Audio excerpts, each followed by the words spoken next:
Bismillahirrahmanirrahim. Assalamualaikum warahmatullahi wabarakatuh. Alhamdulillah, wassalatu wassalamu ala rasulillah. Hayakumullah wa bayyakum wa saddadanillah wa iyyakum ala alkhairi wal huda mahayina. Wa as'aluhu bimannihi wa karamihi ay yaj'alani wa iyyakum min ahli al-ilmi wal qur'ani tadabbura wa fikha. Innahu ala kulli syai'in qadir bil ijabati jadir. Alhamdulillah, segala puji bagi Allah Subhanahu wa taala yang telah mengumpulkan kita untuk mempelajari agama Allah Subhanahu wa taala di Masjid Agung di Kisaran, Sumatera Utara. Dan insyaallah Subhanahu wa taala di kesempatan yang singkat ini ana akan membahas sebuah tema yang diamanahkan oleh para panitia tentang luasnya ampunan serta rahmat Allah Subhanahu wa taala. Ya ayyuhal ikhwatul kiram, sebesar apapun kesalahan dan dosa kita, sesungguhnya rahmat Allah Subhanahu wa taala jauh lebih luas. Sekotor apapun hati kita, ternyata ketika Allah Subhanahu wa taala mendapati hambanya bertaubat, maka sekejap pun hati yang kotor jadi bersih. Dan sebesar apapun kesalahan-kesalahan kita, kealpaan diri kita, pintu Allah Subhanahu wa taala yang Allah berikan untuk kita dibuka selebar-lebarnya. Dan pintu taubat ini tidak pernah tertutup untuk kita sampai ajal mendapati kita. Dan ayyuhal ikhwatul kiram, ketika kita bicara luasnya rahmat Allah, bukan berarti kita untuk meremehkan dosa-dosa agar kita kerjakan, bukan. Tapi bagaimana mereka-mereka yang dulunya telah berbuat dosa, telah kecanduan sebuah dosa, agar mereka-mereka ini bisa bertaubat. Karena yang namanya kita umat ahlu sunnah wal jamaah adalah ummatan wasata, umat yang tengah-tengah antara al-ifrat wa tafrid. Ketika kita berbicara tentang masalah roja, harapan ampunan dari Allah Azza wa Jal, maka di situ kita tengah-tengah, bukan orang-orang yang mereka ini para murjiah, yang mereka harapkan itu luasnya rahmat Allah sehingga mereka bebas untuk maksiat. Bukan itu yang kita inginkan. Ucapan firman Allah Subhanahu wa taala, innallaha ghafurur rahim, sesungguhnya Allah Maha Pengampun lagi Maha Penyayang, bukan agar kita terus bermaksiat, tapi tujuannya agar kita berhenti dari maksiat. Karena innallaha syadidul iqab, karena hukuman Allah, azab Allah itu berat dan keras bagi kita semua. Maka kita perlu tahu bahwa rahmat Allah Subhanahu wa taala itu mendahului murkanya Allah. Allah murka, na'am Allah murka. Ketika seorang hamba bermaksiat kepada Allah Subhanahu wa taala, apakah Allah memiliki amarah? Na'am, sahih. Tapi ternyata disebutkan oleh Allah Subhanahu wa taala dalam hadis qudsi, dalam riwayat sahih Bukhari, Allah mengatakan inna rahmati sabaqat ghadabi, sesungguhnya rahmat saya mendahului amarah saya. Berarti rahmat Allah Subhanahu wa taala jauh lebih luas, jauh lebih besar. Maka dari itu jangan sampai kita berputus asa dari luasnya rahmat Allah Subhanahu wa taala. Dan semuanya itu diliputi oleh rahmat Allah. Kalau seandainya kita nggak mendapatkan rahmat Allah, niscaya kita nggak akan bisa melangkahkan kaki kita ke masjid ini. Kalau seandainya hatta orang-orang kafirnya mereka nggak mendapatkan rahmat Allah Subhanahu wa taala, mereka nggak akan bisa bernafas. Allah nggak akan kasih mereka minum. Allah Subhanahu wa taala nggak akan kasih mereka makan. Tapi ternyata apa kata Allah Subhanahu wa taala? Wa rahmati wasi'at kulla syai'. Dan rahmatku meliputi segala hal. Semua yang ada di atas muka bumi ini niscaya diliputi oleh rahmat Allah Subhanahu wa taala. Kenapa? Karena yang Allah katakan dalam Al-Qur'an Karim, kataba rabbukum ala nafsihi rahmah. Rabb kalian telah mewajibkan atas dirinya sikap rahmat atau sifat rahmat. Maka nama Allah Subhanahu wa taala adalah Ar-Rahman dan juga Ar-Rahim. Maka sering kita mengatakan Bismillahirrahmanirrahim. Ternyata Ar-Rahman diambil kata rahmat, Ar-Rahim juga diambil kata rahmat. Apa sih bedanya? Kalau kita ini kan dengan menyebut nama Allah Maha Pengasih lagi Maha Penyayang. Apa bedanya? Wallah, beda Pak. Bahasa Arab ini luas-luas. Orang banyak nggak tahu. Ternyata Ar-Rahman itu adalah Allah Maha Menyayangi. Yang mendapatkan rahmat Allah dari nama Ar-Rahman semua makhluknya. Non muslimnya dapat, muslimnya dapat, hewannya dapat, tumbuhannya dapat. Itu mereka semua dapat. Kalau Ar-Rahim khusus untuk orang apa? Beriman. Dan itu terjadi di akhirat nanti. Makanya antum nggak akan pernah ngomong Bismillahirrahmanirrahim. Pernah antum ngomong gitu? Selalu orang ngomong apa? Bismillahirrahmanirrahim. Kenapa? Karena rahmat Allah yang meliputi segala suatu hal itu didahulukan oleh Allah di mana? Dunia. Nanti di akhirat orang kafir nggak akan dapat rahmat itu. Semua nggak akan dapat rahmat itu kecuali apa? Orang-orang apa? Beriman. Dan ternyata orang kafir pun dapat rahmat Allah Azza wa Jal, dapat rezeki dari Allah Subhanahu wa taala. Maka bagaimana mungkin kita yang nyembah Allah, yang sujud untuk Allah Subhanahu wa taala, enggak dapat rahmat itu? Wallah mustahil. Sesuatu hal yang mustahil. Pasti kita dapat rahmat Allah, pasti. Tapi kita perlu tahu rahmat apa yang kita dapatkan. Maka antum harus segerakan. Jangan sampai kita ini makan rezeki dari Allah, minum rezeki dari Allah, kita ambil uang rezeki dari Allah SWT, tapi kita bermaksiat. Kita adalah orang-orang yang tidak pernah bertobat kepada Allah Subhanahu wa taala. Maka dari itu ayyuhal ikhwatul kiram, Allah Subhanahu wa taala disebutkan dalam hadis yang sahih, ja'alallahu rahmah mi'ata juz'in. Allah jadikan rahmat Allah Subhanahu wa taala itu ada 100 bagian. Allah pecah rahmat Allah Subhanahu wa taala itu ada berapa? 100 bagian. Fa amsaka indahu 99 juz'a. Allah biarkan 99 bagian itu untuk di akhirat. Wa anzala fil ardi juz'an wahidan, dan Allah turunkan satu bagian dari rahmat Allah di dunia. Makanya hewan buas pun bisa menyayangi sesama hewan buas. Wa illa kalau Allah nggak turunkan rahmat Allah yang satu ini, hewan buas akan memakan anaknya. Tapi ternyata sebuas-buasnya singa, ketika dia mendapati anaknya, maka dia akan sayang betul kepada anaknya. Itu bentuk dari rahmat Allah Subhanahu wa taala. Kalau hewan buas saja bisa sayang dia, itu karena rahmat Allah Subhanahu wa taala. Bagaimana mungkin kita nggak disayang oleh Allah? Pasti Allah sayang, Allah sayang. Makanya Masya Allah Tabarakar Rahman, sesayang-sayangnya ibu kita yang merawat kita dari kecil, yang mendidik kita dari kecil, yang mana mereka habiskan energi mereka, waktu mereka, fulus mereka, tujuannya untuk mendidik kita. Jauh lebih sayang Allah Subhanahu wa taala kepada kita. Sebesar-besarnya sayang orang tua kita kepada kita, ternyata tak lebih besar dibandingkan sayangnya Allah kepada hamba-hambanya yang beriman kepada Allah Azza wa Jalla.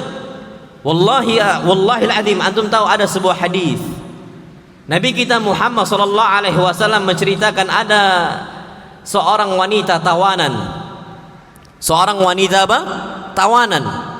Dia ini mencari anak-anak yang tidak ada ibunya. Dia susui dan sebagainya. Ketika dia jumpai anaknya sendiri, maka dia langsung peluk, langsung dia susui. Apa kata Nabi kita Muhammad sallallahu alaihi wasallam?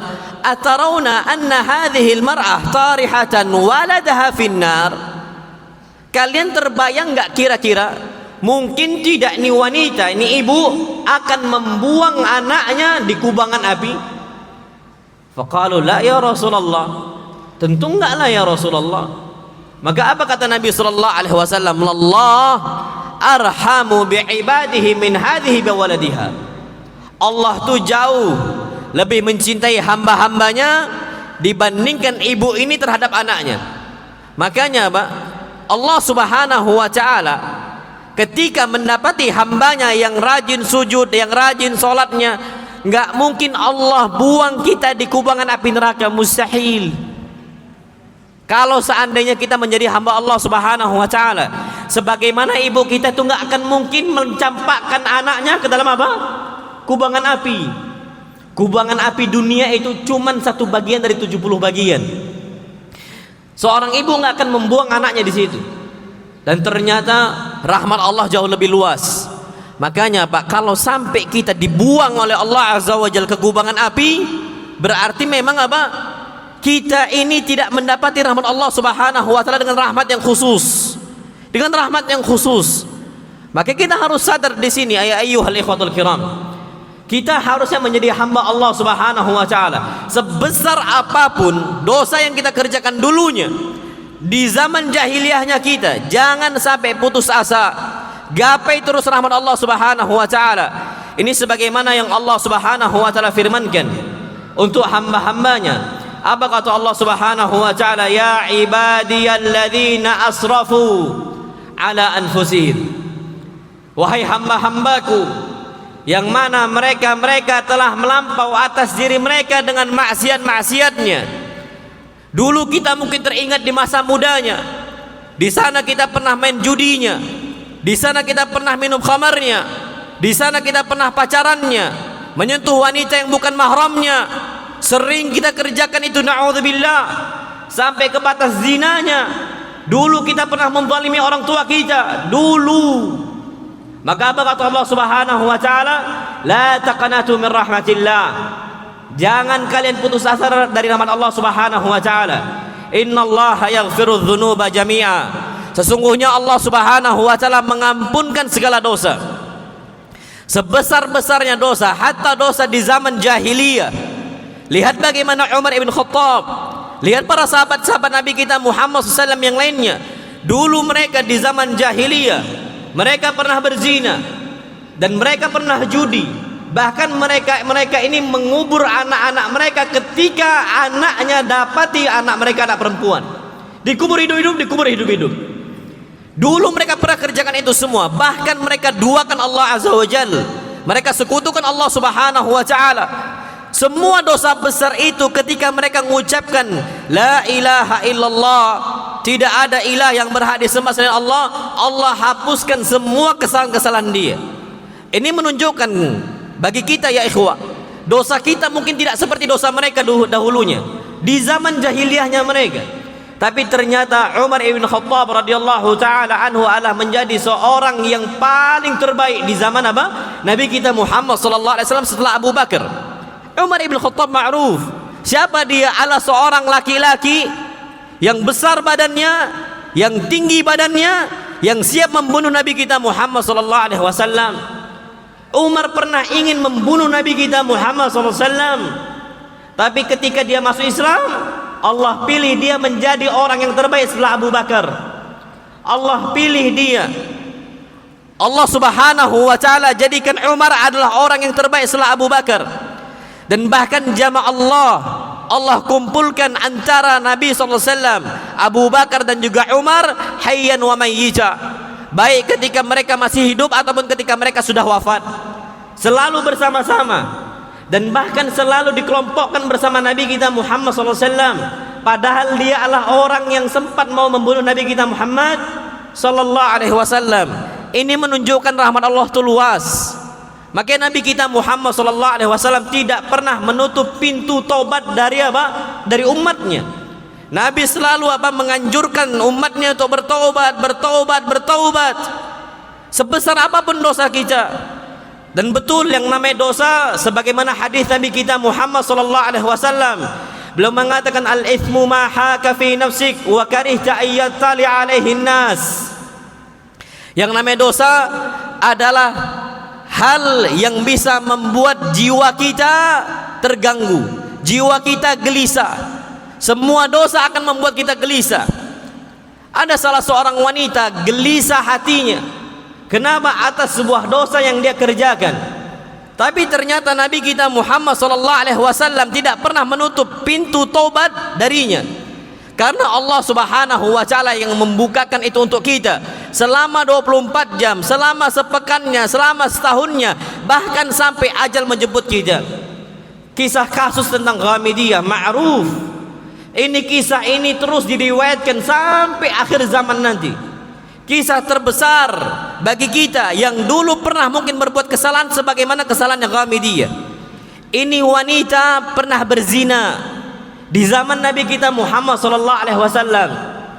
Ketika dia berzina dalam kondisi dia hamil, dia setiap kali nyembah Allah Subhanahu wa taala hatinya risau, hatinya gelisah. Takutlah seandainya Ghamidiyah tidak diampunkan oleh Allah, jumpa kepada Allah Subhanahu wa taala di hari kiamat nanti. Maka atas dasar kegelisahan ini datanglah Ghamidiyah kepada Nabi kita Muhammad SAW. Apa kata Ghamidiyah? Ya Rasulullah, inni zanaitu fatahhirni. Ya Rasulullah, aku adalah wanita yang pernah berzina. Wa inni la hubla minaz zina. Sekarang saya hamil sebabnya zina ya Rasulullah. Fatahhirni, sucikan saya. Maka Nabi SAW selalu menolak Ghamidiyah, selalu menolak Ghamidiyah, selalu menolak Ghamidiyah. Apa kata Ghamidiyah? Ya Rasulullah, la'allaka radattani kama radatta Ma'iza. Apakah engkau akan menolak saya sebagaimana engkau menolak Ma'iz dulu? Engkau enggak mau menegakkan had untuk Ma'iz. Maka apa kata Nabi SAW? Karena atas dasar paksaan Ghamidiyah, Nabi SAW mengatakan, kembalilah engkau sampai engkau melahirkan. 9 bulan lamanya dikasih oleh Nabi kita Muhammad SAW. Harapan Nabi agar Ghamidiyah lupa kasus itu, agar Ghamidiyah radhiyallahu ta'ala anha tidak pernah ingat dosa-dosa dia, dan agar dia kembali kepada Allah Subhanahu wa taala, beristighfar dan bertobat, selesai urusannya. Ternyata 9 bulan itulah yang membuat Ghamidiyah selalu menangis setiap malamnya. 9 bulan.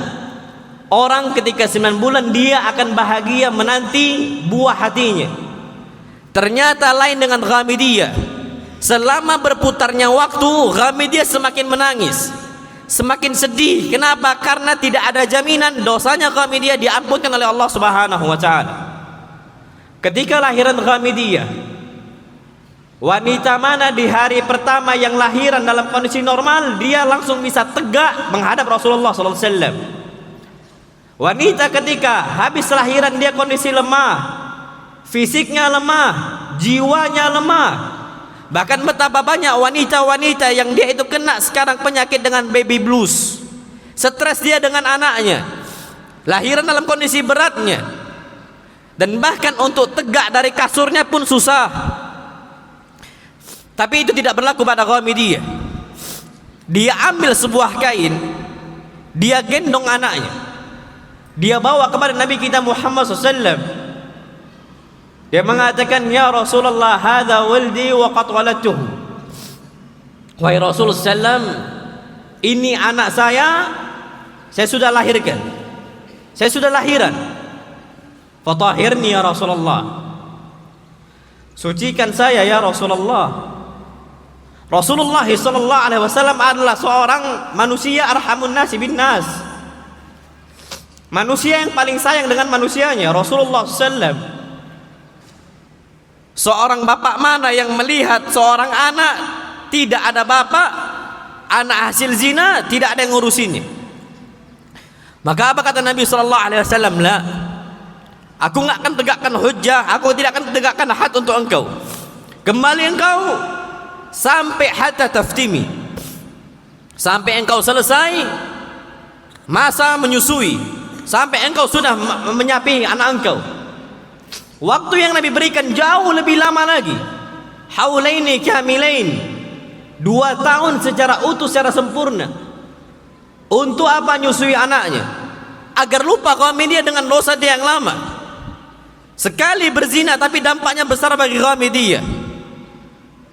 Ternyata Pak, Masya Allah, ketika Ghamidiyah sudah mendapati masa menyusui selesai dan sudah untuk menyapihnya, dan anaknya sudah bisa makan, fawada'at kisrata khubzin fi yadihi.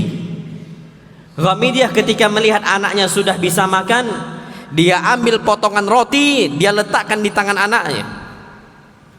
Pak, wallahil azim, anak yang paling kita sayang itu umurnya umur 2 tahun. Ibu mana yang siap pisah dengan anaknya ketika anaknya berapa tahun? 2 tahun. Kita punya anak, Pak. Kita merasakan bagaimana anak kita tumbuh. Fase yang paling sayang kita dengan anak kita itu umur 2 tahun.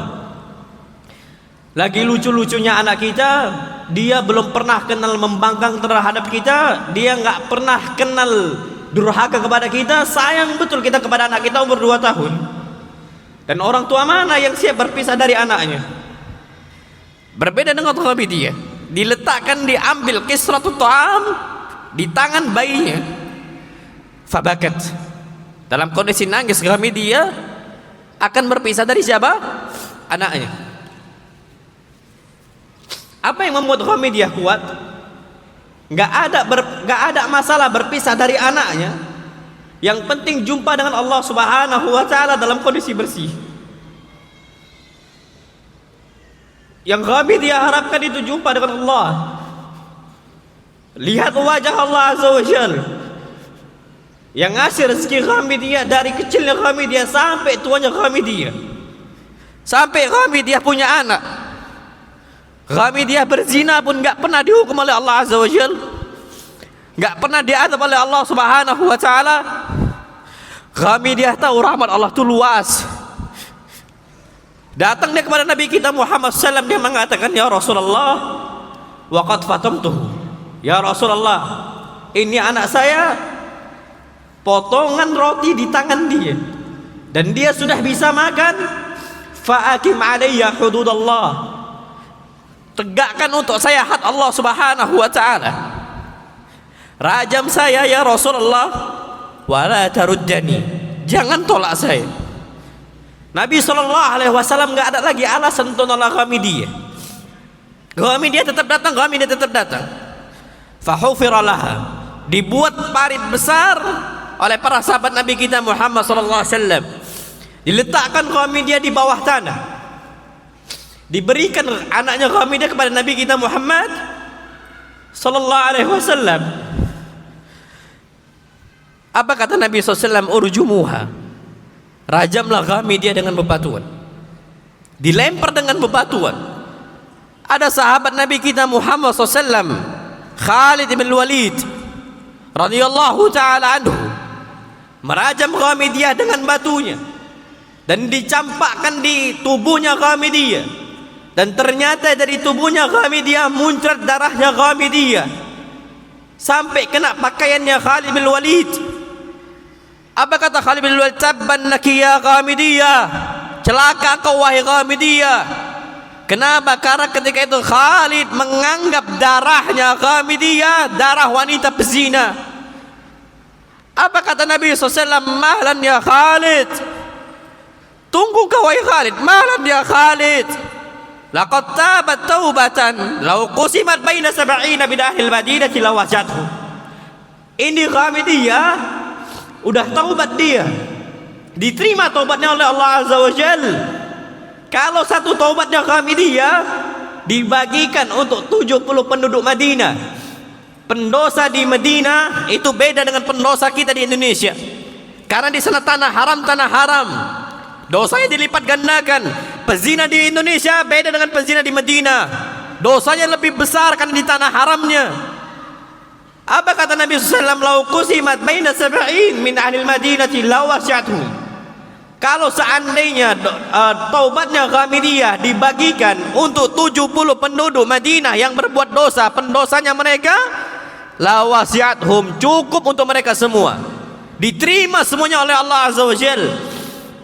Sebabnya apa? Sebabnya adalah Ghamidiyah Maka dari itu ayuhal ikhwatul kiram, apa lanjutan hadisnya? Nabi kita Muhammad SAW mengatakan, Ghamidiyah sekarang diterima rohnya oleh Allah Subhanahu wa taala, dan dia saat ini sedang berenang di sungai-sungai surga. Diterima oleh Allah Subhanahu wa taala ya ikhwah. Maka dari itu sebesar-besarnya dosa kita, naam berkali-kali kita berzina, sampai kita mungkin na'udzubillah menghamili anak orang, kita judinya, khamarnya, semua dosa besar kita, hatta membunuhnya, begalnya, dulu kita kerjakan. Rahmat Allah tuh jauh lebih luas daripada dosa-dosa besarnya dosa-dosa kita. Antum tahu ada salah seorang sahabat yang lain, namanya Abdullah, wa kana yulaqabu himara, tapi dia dijuluki sebagai himar keledai. Wallahu alam kenapa dia dijuluki sebagai himar. Mungkin dia bisa jadi pelawak atau sebab-sebab yang lainnya. Tapi ini Abdullah yang dilakap, dijuluki dengan himar ataupun keledai, ada satu dosa yang dia kecanduan, yang dia saat itu belum bisa melepas dari dosa itu. Dosa apa? Dosa minum khamr. Dan kita tahu dosa minum khamr ini dosa besar. Dan bahkan khamr itu sebagaimana disebutkan ummul khaba'ith, induknya dari segala dosa adalah apa? Khamr. Orang berzina gara-gara khamr, orang membunuh gara-gara khamr. Semua dari kemaksiatan, kemungkaran, keburukan awal mulanya dari khamr. Ternyata sahabat Nabi kita Muhammad SAW itu kecanduan khamr, berkali-kali minum khamr, dan orang minum khamr ini harus dicambuk, berkali-kali dicambuk oleh Nabi kita Muhammad SAW. Dan ketika Nabi SAW mendapati ini Abdullah dalam kondisi dia mabuk, dicambuk oleh Nabi. Besoknya mabuk lagi, dicambuk lagi oleh Nabi kita Muhammad SAW.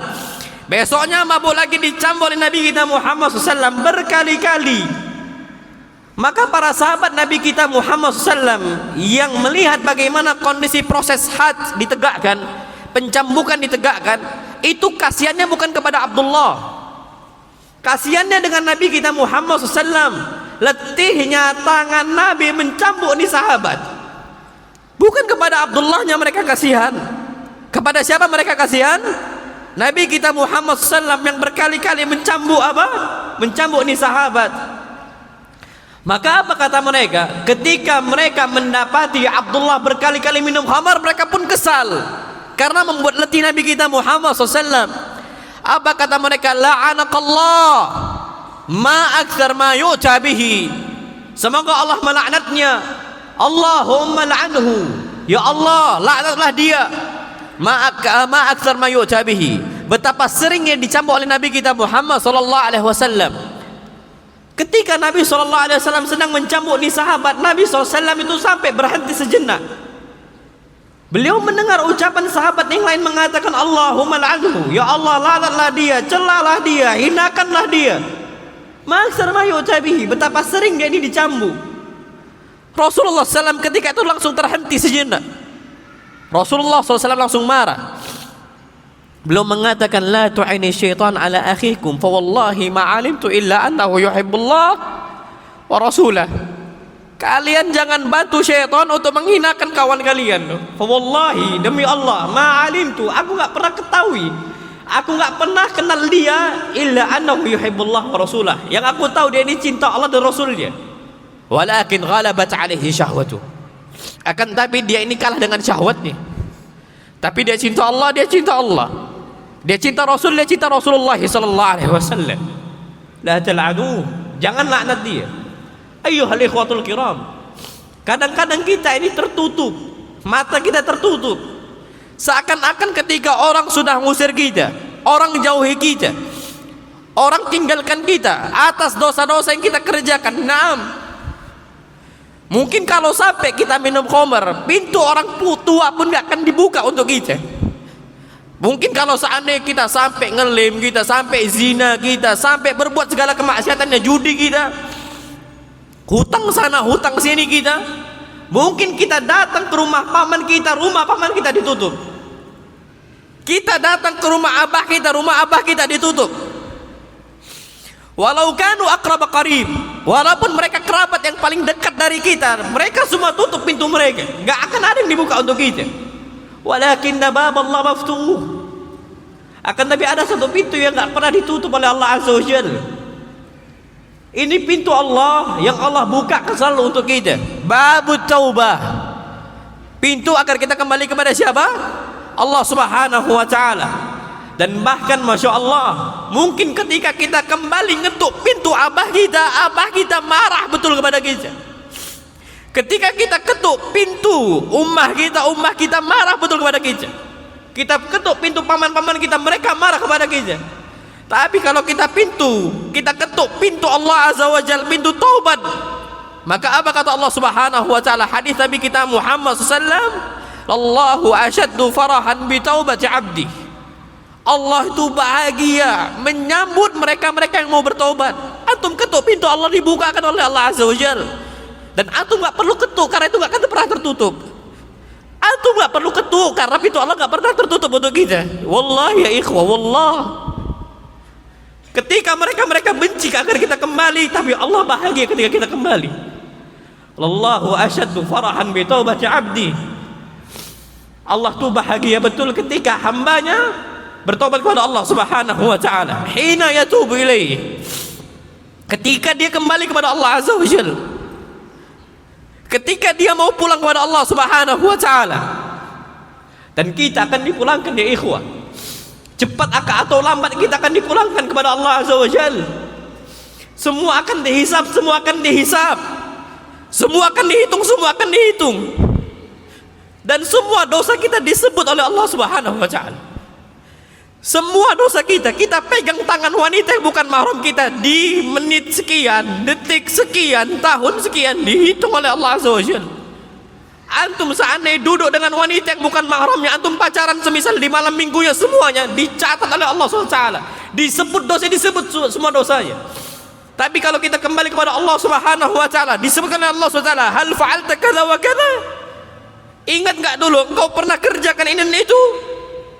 Fakulna ay wallahi ya Rabb. Iya ya Allah, kita kerjakan itu. Ditanya lagi, hal fa'alta kadza wa kadza? Hal fa'alta dhamma kadza wa kadza? Engkau ingat enggak engkau pernah kerjakan ini dan itu? Dan kita akan letih dengan hisab itu. Dan hisabnya Allah Subhanahu wa taala sesuai dengan umur kita. Umur kita 60 tahun, sedetail itu Allah menghisab kita. Makanya yaumul hisab, ketika kita dihitung oleh Allah SWT, yaumul mahsyar, itu lama sampai beribu-ribu tahun kita di sana. Wa inna yauman inda rabbika ka alfi sanatin mimma ta'uddun. Satu hari di akhirat itu seperti 1000 tahun yang kita hitung di dunia. La haula wala quwata illa billah. Dan kita nggak siap dengan itu. Dan semua manusia yang mereka ini fajir kepada Allah Azza wa Jalla akan mengatakan, ma li hadzal kitab la yughadir saghiratan wala kabira illa ahsaha. Kenapa catatan amal saya sedetail ini mencatat semua maksiat-maksiat saya? Saghirah wala kabira. Baik dosa kecil dicatat semuanya, dosa besar dicatat semuanya. Semua dicatat oleh Allah Subhanahu wa taala. Tapi kalau antum kembali kepada Allah Subhanahu wa taala, Allah katakan wala ubali. Aku enggak pikirkan dosa-dosa sebanyak itu yang telah kau kerjakan. Ini sebagaimana hadis qudsi. Nabi kita Muhammad sallallahu alaihi wasallam mengatakan, ya bani Adam, wahai anak Adam, laulakitani, seandainya engkau datang kepada saya dengan dosa-dosanya, bikurabil ardi khataya, dosa yang engkau bawa itu sepenuh isi buminya, thumma lakitani, kemudian engkau jumpai saya dalam kondisi engkau enggak berbuat syirik kepada saya, ghafartu laka ala ma kana minka wala ubali. Kalau engkau mau bertobat, niscaya aku akan ampunkan segala dosa engkau, walaupun dosa engkau sebanyak itu. Walau balik aku enggak akan pikirkan. Ya bani Adam, lau balagha dhunubuka anana sama. Wahai anak Adam, kalau seandainya dosa engkau itu sampai menjulang tinggi sampai ke langitnya, thumma astaghfartani ghafartu laka ala ma kana minka wala ubali. Kalau engkau mau beristighfar kepada saya, aku hapuskan semuanya kesalahan engkau, wala ubali, dan aku tidak akan pikirkan lagi. Ya bani Adam, wahai anak Adam. Ini semua Pak hadis qudsi, kita dipanggil oleh Allah Azza wa Jalla. Untuk apa? Agar kita kembali kepada Allah. Kembalilah kita kepada Allah Subhanahu wa taala sebelum kita dipaksa kembali kepada Allah Subhanahu wa taala. Ketika kita ada pilihan opsi untuk kembali, kembalilah sekarang. Sekarang ya ikhwah, sekarang ya ikhwah. Semua dosa yang dulu kita pernah gandrungi, semua maksiat yang dulu kita kecanduan di dalamnya, taubatlah hari ini, taubatlah hari ini. Allah Subhanahu wa taala luas rahmatnya. Allah Maha Besar, Allahu Akbar. Kita ini di bawah sebuah bangunan milik Allah Subhanahu wa taala yang luas-luasnya. Tapi ternyata Allah Subhanahu wa taala jauh lebih luas. Irja'u ila rabbikum.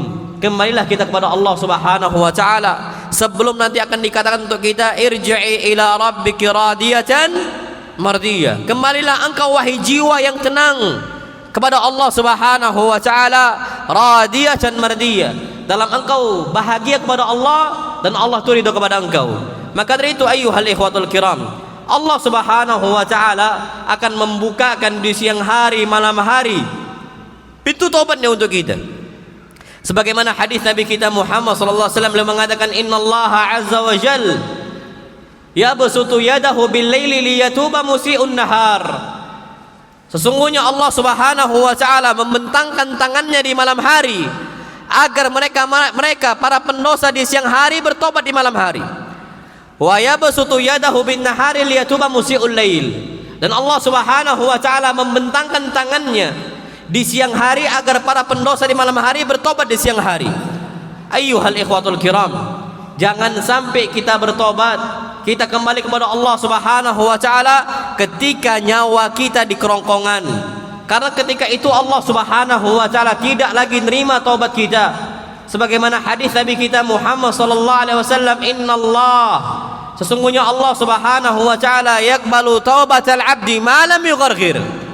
Allah menerima taubat seorang hamba selama nyawanya tidak sampai ke kerongkongan. Antum akan menyesal ketika kembali kepada Allah Subhanahu wa taala ketika kita tunggu nyawa kita di kerongkongan. Firaun tahu Firaun. Yang benar siapa? Yang benar siapa? Tahu Firaun. Tapi Firaun enggak beriman. Wastaiqanatha anfusuhum zulman wa uluwa. Firaun tuh yakin seyakin-yakinnya Allah Subhanahu wa taala zat yang paling tinggi, yang berhak disembah dan diibadahi. Firaun tahu. Jangan antum kira Firaun enggak tahu itu. Firaun yakin. Tapi yang namanya iman bukan cuma di keyakinan hati, tapi harus diucapkan dengan lisan kita dengan mengucapkan la ilaha illallah, dan juga harus diamalkan dalam bentuk ibadah kita kepada Allah Azza wa Jal, bukan cuma hati. Apa kata Allah Azza wa Jal? Wastaiqanatha anfusuhum. Mereka ini yang namanya Firaun dan bala tentaranya yakin yang benar itu Allah Azza wa Jal, tapi enggak mau kembali kepada Allah, justru malah membangkang kepada Allah Subhanahu wa taala. Bahkan dengan beraninya dia mengatakan ana rabbukumul a'la, aku Tuhan kalian yang paling tingginya. Dia memandatkan diri dia sebagai Tuhan yang paling tinggi. Na'udzubillah. Ternyata ketika di akhir hayatnya Allah Subhanahu wa taala tenggelamkan dia di Bahrul Ahmar atau Laut Merah saat ini. Di saat itu dia mau mengucapkan apa? La ilaha illallah amantu, aku beriman dengan apa yang beriman dengannya Bani Israel. Ternyata ketika dia mengucapkan itu, dassa Jibril fi fihi turab. Jibril langsung ngambil pasir-pasir lautan, disumpel untuk mulutnya apa? Firaun. Apakah Jibril ingin menahan orang yang beriman? La. Hatta dia mengucapkan, semisal dia mengucapkan la ilaha illallah, tapi nyawanya sudah di mana? Kerongkongan. Enggak akan diterima oleh Allah Subhanahu wa taala. Penyesalan terbesar ya ikhwah. Ketika seseorang itu sudah yakin, kita yakin Allah yang benar, kita agama Islam, KTP kita Islam, kita yakinnya Allah Subhanahu wa taala zat yang maha agung, Allah azabnya keras. Kenapa kita nggak kembali? Apakah kita mau sebagaimana Firaun yang sombongnya seperti itu, sehingga kita nggak mau sholat? Dan orang yang paling sombong ketika dipanggil oleh Allah Subhanahu wa taala, dia masih duduk di tempatnya. Kalau seandainya tentara, polisi manggil kita, nggak mungkin kita nggak datang. kita akan pasti datang. Sami'na wa ata'na, kami dengar, kami taati. Datang kita. Ternyata 5 kali Allah panggil kita dalam satu hari. Dan ternyata di awalnya kita nggak datang dan di akhirnya kita nggak datang. Subuhnya yang paling sulit, isya'nya yang paling sulit. Na'udzubillah. Permulaannya buruk dan ujungnya juga buruk. Allah Subhanahu wa taala selalu memanggil kita hayya 'alas shalah, agar kita pulang kepada Allah. Jangan terlalu lalai dengan dunianya, sibuk dengan dunianya. Yang kita cari maisha dunia, fulus dunia, yang melalaikan kita dari Allah Azza wa Jal. Kita lupa yang memberikan kita rezeki makan dan anak bukan bos kita. Yang ngasih rezeki untuk kita, untuk istri kita, untuk anak-anak kita. Gaji itu bukan datang dari bos kita. Kalla wallah. Kita ada di perusahaan itu, kita nggak ada di perusahaan itu, Allah tetap ngasih rezeki untuk kita. Kenapa kita lebih taat kepada bos kita dibandingkan kepada Allah Subhanahu wa taala? Maka dari itu ya ikhwah, jangan sampai kita ini menjadi orang-orang yang sombong. Kembalilah kepada Allah, kembalilah kepada Allah. Umar ibn Khattab radhiyallahu taala anhu dulunya sombong. Tapi ketika dihentakkan oleh Nabi kita Muhammad sallallahu alaihi wasallam, langsung masuk Islam dia. Gara-gara mendengar satu surat yang dibacakan oleh adiknya sendiri, Fatimah bintul Khattab. Dia dengar itu kondisi, dia langsung beriman kepada Allah Azza wa Jal.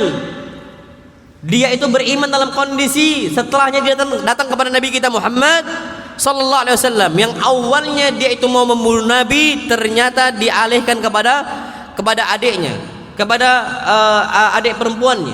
Disitulah dia mendengarkan ayat Al-Quran Al-Karim dan agak lunak hatinya Umar. Antum tahu Umar? Kenapa Umar sombong nih? Karena memang jasadnya Umar, jisimnya Umar, badannya Umar, tubuhnya Umar tuh tinggi betul besar. Umar naik kuda, kakinya tuh nyentuh sampai tanah. Kalau kita harus pakai apa namanya? Ya digantunglah kakinya. Umar dia besar betul. Bukan kuda poni yang pendek, kuda jihad, kuda perang. Antum tahu kuda perang? Kuda-kuda Indonesia ini bukan kuda-kuda jihad di zaman itu, enggak. Antum tahu kuda-kuda Arab? Kuda-kuda Arab yang dipakai untuk berperang tuh tinggi-tinggi, besar-besar. Itu dinaikin oleh Umar, kakinya nyentuh ke bawah. Ibnu Mas'ud ini orangnya pendek. Umar duduk, Ibnu Mas'ud berdiri, tingginya sama. Tingginya sama. Umar duduk, Ibnu Mas'ud apa? Berdiri. Makanya Ibnu Mas'ud ini memang pendek dan badannya agak apa? Agak kurus. Pernah Ibnu Mas'ud itu mau ngambil kayu siwak. Kayu siwak ini dari ranting arok. Arok, ada kayu namanya arok, bukan arak tua. Bukan arak apa? Tua. Aywa. Jadi Ibnu Mas'ud itu mau ngambil apa? Kayu arok, mau dipatahkan. Tiba-tiba habbatir rih. Angin itu apa? Menerpa. Naiklah ngangkat jubahnya apa? Jubahnya Ibn Mas'ud. Apa yang terjadi? Nampak betisnya Ibn Mas'ud itu nggak ada betisnya. Jadi betisnya itu campur dengan tulang. Fadhahika minhu ashabu Rasulillah sallallahu, sahabat Nabi semua langsung tertawa. Faqala Nabi sallallahu la tadhaku. Jangan kalian tertawa. Fa wallahi innahu ma athqala 'indallahi min Uhud. Itu kakinya Ibn Mas'ud jauh lebih kokoh, lebih besar dibandingkan gunung apa? Uhud. Jadi Ibn Mas'ud memang kecil, Umar itu besar. Tapi ternyata ketika Umar ibn Khattab radhiyallahu ta'ala, Umar kapan mukul orang itu buta langsung? Umar mukul orang. Antum tahu ada salah seorang budak wanita namanya Zunnairah. Zunnairah ini wanita yang beriman kepada Nabi kita Muhammad sallallahu alaihi wasallam. Enggak suka nih Umar, budak ini si Zunnairah ini masuk apa? Islam. Ditampar bagian apa? Pelipis wajahnya. Tang oleh Umar. Kau masuk Islam? Tang dipukul. Sekali tamparan oleh Umar bin Khattab. Dulu langsung buta. Langsung buta, amya, fasarat amya, langsung buta. La tubsir, enggak bisa lagi lihat. Ini pukulannya siapa? Umar bin Khattab. Tapi ternyata mendengar satu ayat Al-Qur'an Al-Karim membuat Umar bin Khattab langsung apa? Luluh. Ini nunjukkan bahwasanya Umar pun ketika mendengarkan satu ayat Al-Quran Karim yang dulunya sombong langsung luluh. Kita ini na'udzubillah, kenapa sulit bertaubat? Karena sombongnya terlalu besar. enggak mau kembali kepada Allah Azza wa Jalla. Apa kata Allah Subhanahu wa taala dalam Al-Qur'an Al-Karim? "Lau anzalna hadzal Qur'ana 'ala jabal la ra'aitahu khashi'an mutasaddian min khasyatillah." Kalau kami turunkan Al-Qur'an Al-Karim untuk gunung yang paling besarnya di atas muka bumi Allah Azza wa Jalla, la ra'aitahu khashi'an, engkau akan lihat gunung itu langsung tunduk. Gunung Pak enggak ada yang layu. Tapi ketika diturunkan Al-Quran Karim langsung layu itu, tunduk dia, khasyian mutasaddian, pecah langsung. Habis layu langsung pecah.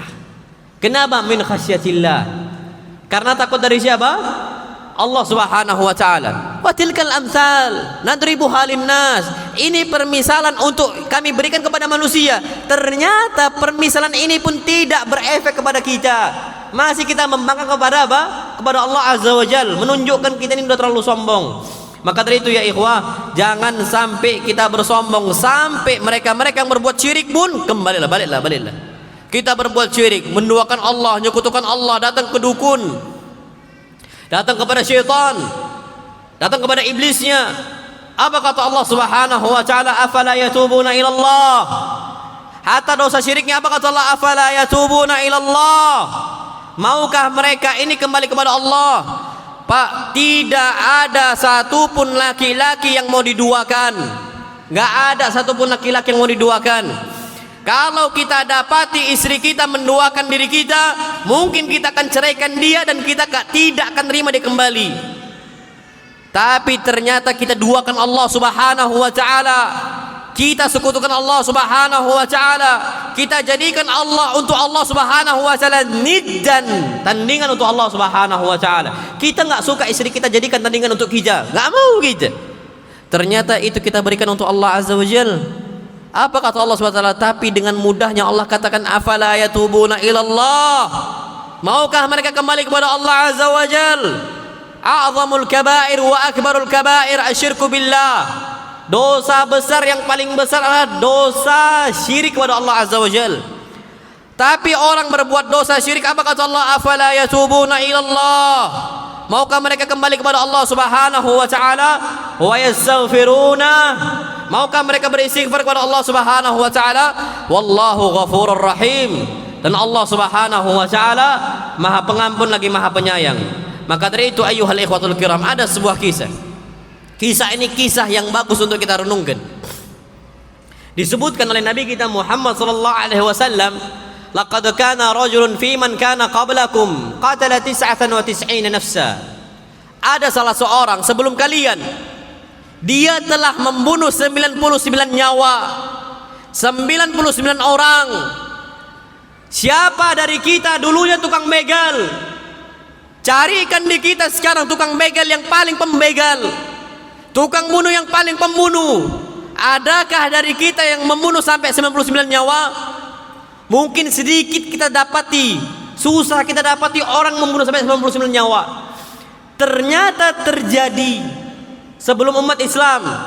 Nabi SAW ceritakan, laqad kana fi man kana qablakum rajulun qatala 99 nafsa. Ada seseorang sebelum kalian telah membunuh 99 nyawa. Ternyata dia mau taubat kepada Allah Azza wa Jalla. Dia mau kembali kepada Allah Subhanahu wa taala dan dia merasa menyesal. Maka dia bertanya, fasa'ala an a'lami ahli al-ard. Dia bertanya, siapa orang yang paling mengerti tentang ilmu di atas muka bumi ini? Tentang agama di atas muka bumi ini, siapa yang paling ngertinya? Fadulla ala rahib. Dibawalah dia kepada ahli ibadah. Makanya Pak, jangan minta fatwa kepada ahli ibadah. Ahli ibadah ini rajin dia ibadah, tapi belum tahu dia banyak apa? Ilmu. Jangan minta fatwa ke mereka. Jadi antum jangan nengok orang, oh berjenggot, oh cingkrang dia nih, oh langsung minta fatwa. Jangan. Langsung dipanggil Pak Haji diminta fatwanya. Jangan. Karena kalau salah fatwa, salah fatwa. Mereka nggak tahu kalau Allah, kalau Rasul. Hatta yang sudah ngaji pun itu nggak berhak bagi mereka untuk berfatwa. Al-istifta, kita minta fatwa ke mereka tuh tunggu dulu. Ini terjadi, minta fatwa kepada ahli ibadah. Dia mengatakan, hali min taubah. Wahai fulan, apakah saya masih ada kesempatan untuk bertobat? Qala la wa qad qatalta 99. Enggak bisa. Sedangkan engkau telah membunuh 99 orang. Gimana engkau mau diterima tobatnya? Emosi dia, faqatalahu fakammala bihi mi'ah. Emosi dia, dibunuhnya lagi. Karena Pak, antum cari semua dosa, pastikan semua dosa itu ada efek candu. Dosa membunuh, dosa judi, dosa zina, dosa berdusta, semua dosa durhaka kepada orang tua, semua dosa ada efek candu. Antum mau cari dosa apa yang ada efek candu? Membunuh ini sampai 99 orang, berarti tandanya sudah apa? Candu. Udah candu itu, Pak. Orang minum khamar itu ada candu. Antum kira bukan cuma rokok aja, enggak, Pak? Rokok, narkoba, khamar, semua dosa, yang penting dosa ada efek apa? Candu. Zina antum kira enggak ada efek candu, Pak? Tanyakan mereka kenapa jadi PSK? Karena udah kecanduan apa? Berzina. Ada efek candu. Makanya Pak, jangan cicipi dosa. Jangan sekali-kali cicipin dosa. Kapan udah terbuka pintu maksiat ini, antum kan kecanduan selah-selahnya. Perjelas zaman. Makanya Pak, ini terjadi di zaman sahabat Nabi kita Muhammad sallam. Antum tahu yang terakhir ini Pak, judi online atau namanya apa? Judol, ya kan? Banyak nggak orang kecanduan judi online? Banyak Pak. Judi online ini bukan judi, padahal apa? Penipuan. Udahlah ditipu, bukan judi lo ya. Bangkrut dia, kalah dia masih main. Pak, antum tahu? Orang ini akan ketagihan untuk judi. Mungkin sebabnya, oh anak menang, saya menang, wajar saya apa? Main lagi, judi lagi. Ini Pak, Masya Allah, udahlah kalah masih main. Kalau dia main judi menang masih mending. Gak mending juga. Tapi ada alasan bagi dia. Saya ngulangin dosa judi lagi karena saya apa? Menang. Ada alasan dia. Ini udahlah kalah masih main, kalah masih main, kalah masih main, sampai terhutang puluhan juta ke sana sini, sana sini, sana sini, gara-gara judi apa? Online. Makanya Pak, jangan antum berbuat dosa satu maksiat. La terkabul maksiat, kata Nabi SAW dalam hadis-hadis yang sahih. Jangan sekali-kali cicipin maksiat, tunggangin maksiat itu jangan. Kenapa? Ada efek candunya. Kita kalau nggak dibantu oleh Allah SWT sulit untuk keluar dari apa? Efek candu itu. Tapi kita kembali ke tema. Jadi fakamma nabihi mi'ah. Ini orang, dia sempurnakan membunuh orang. Total berapa orang? 100 orang. Tambah nyesal lagi dia. Tambah risau lagi hati dia. Dia pengen kembali kepada Allah Azza wa Jal. Fasa'ala an alami ahlil ard. Dia pun akhirnya kembali bertanya tentang orang yang paling alim, yang paling mengerti tentang apa? Ilmu agama.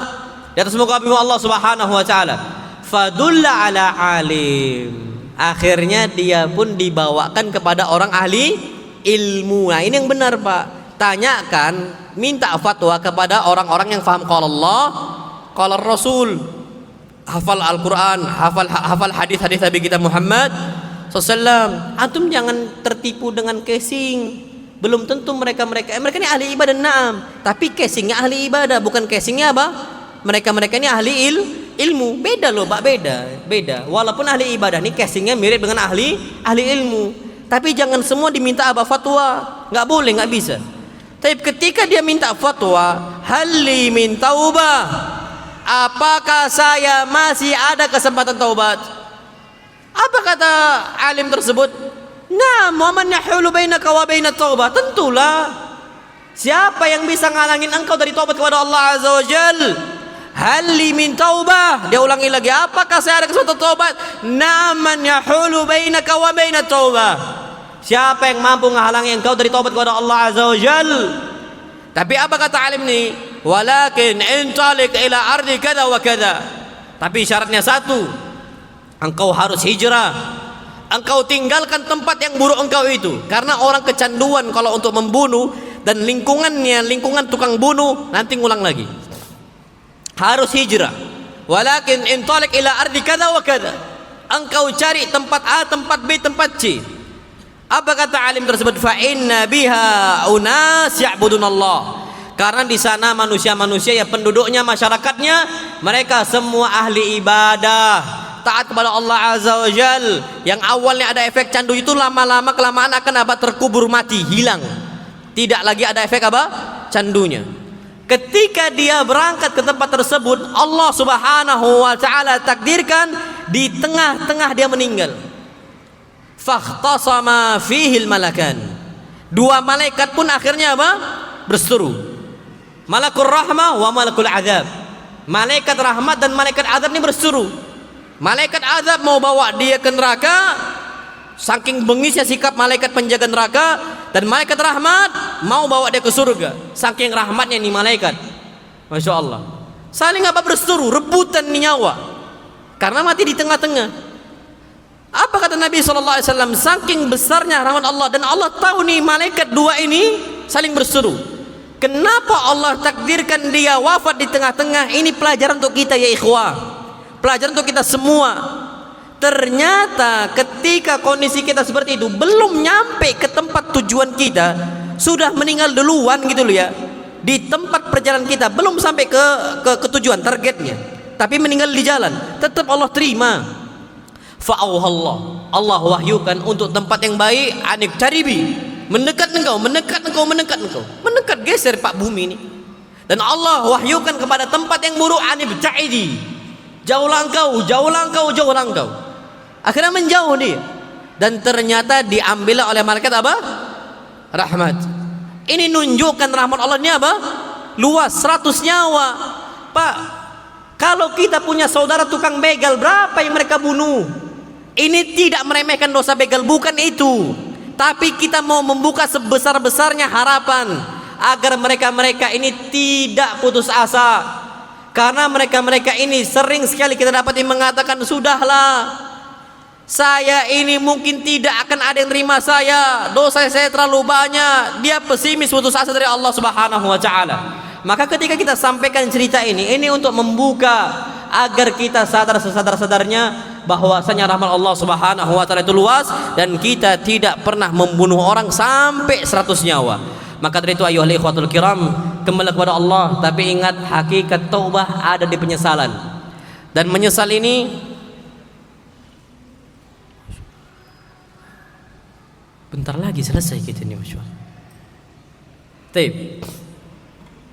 Karena salah satu syarat taubat itu adalah an-nadam, menyesal.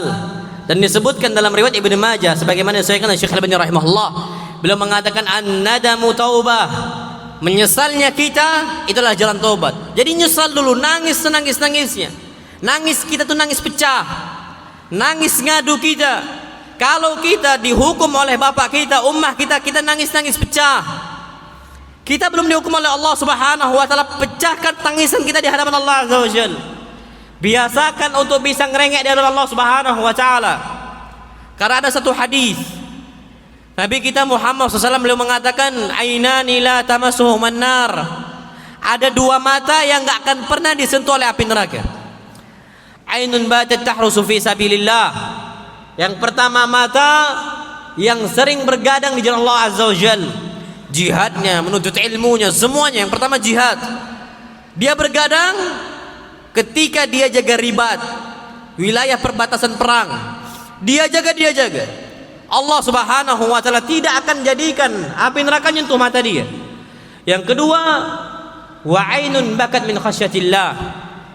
Mata yang terbiasa untuk menangis di hadapan Allah Subhanahu wa taala karena takut kepada Allah Azza wa Jalla.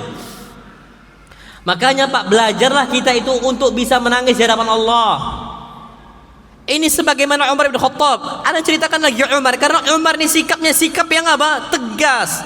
Dan bahkan ini adalah orang yang bengis dia. Tegas terhadap apa? Kemungkaran, ini keras orangnya.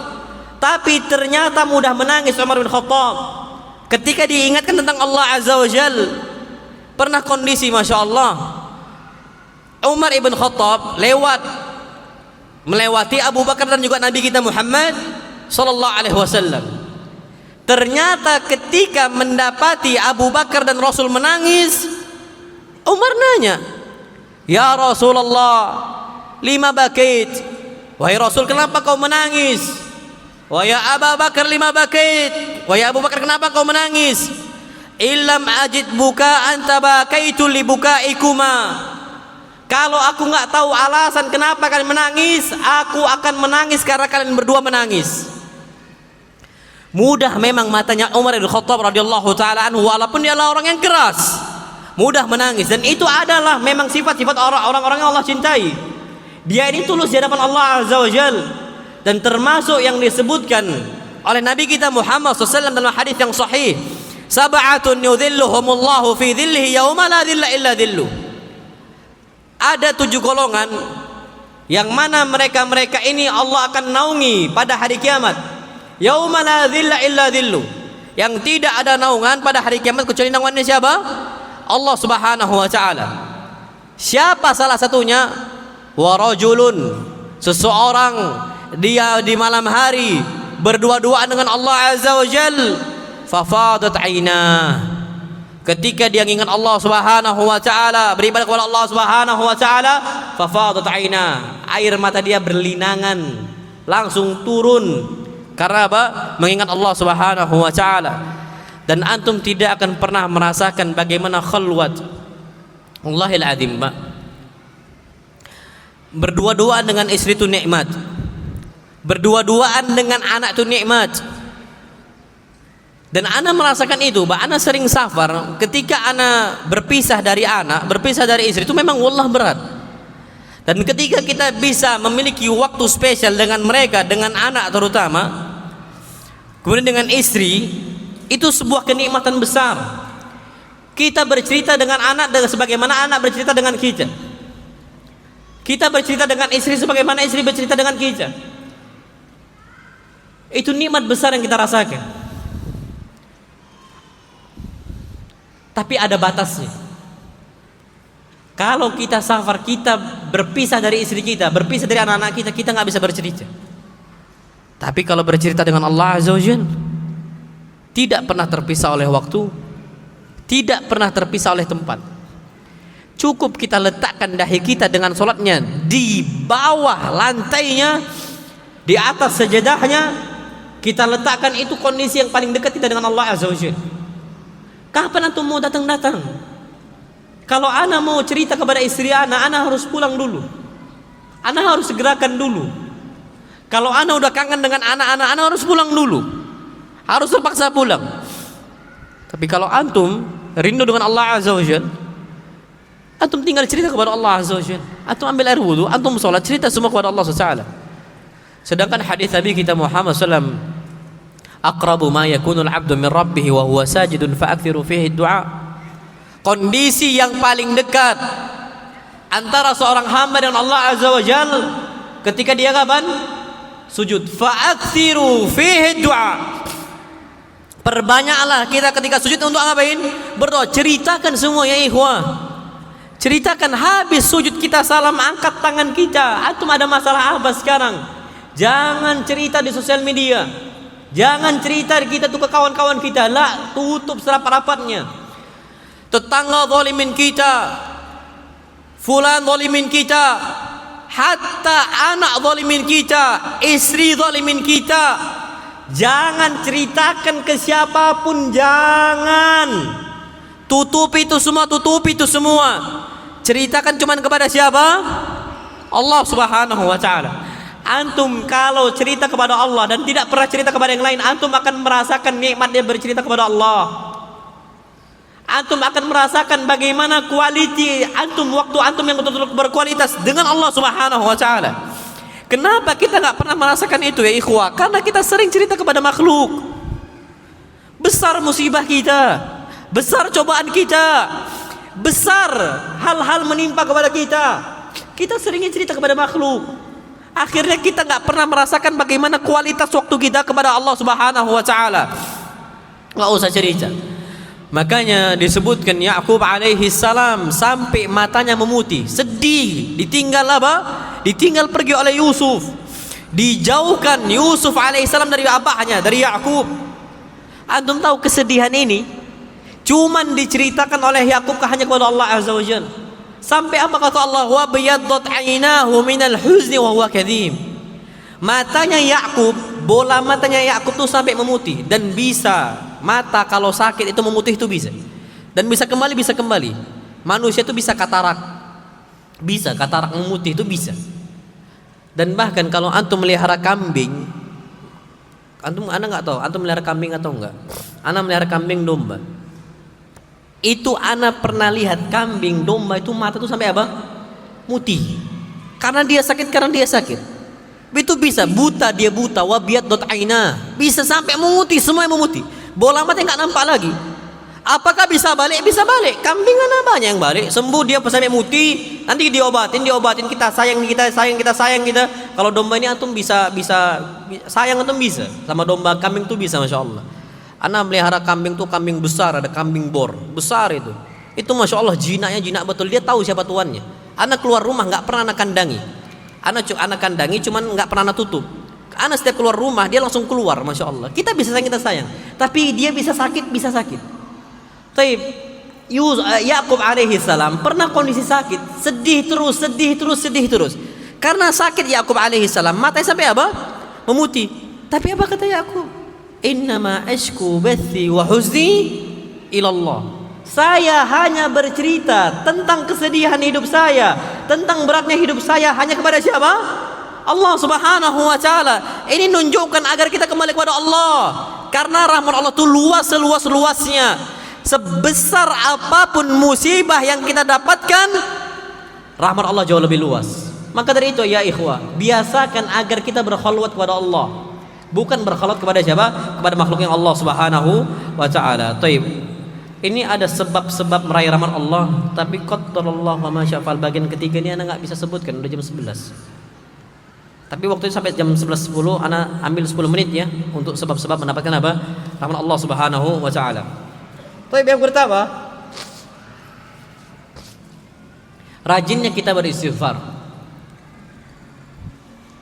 Pak, jangankan kita yang beristighfarnya, anak kita yang beristighfar untuk kita. Dosa kita banyak, maksiat kita banyak, tapi anak kita yang beristighfar, bukan diri kita yang beristighfar. Allah bisa ampunkan dosa kita. Bukan kita yang beristighfar, tapi siapa? Anak kita yang beristighfar. Allah bisa hapuskan dosa kita. Dan ini sebagaimana masya Allah ada sebuah hadis. Jadi antum sering-seringkan istighfar kepada Allah Azza wa Jal. Astaghfirullah wa atubu ilaih, astaghfirullah wa atubu ilaih, astaghfirullah wa atubu ilaih.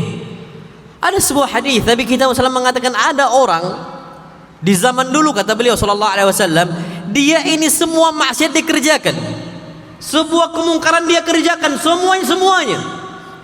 Sampai dia meninggal, ternyata dibangkitkan oleh Allah Subhanahu wa taala nanti di hari kiamat.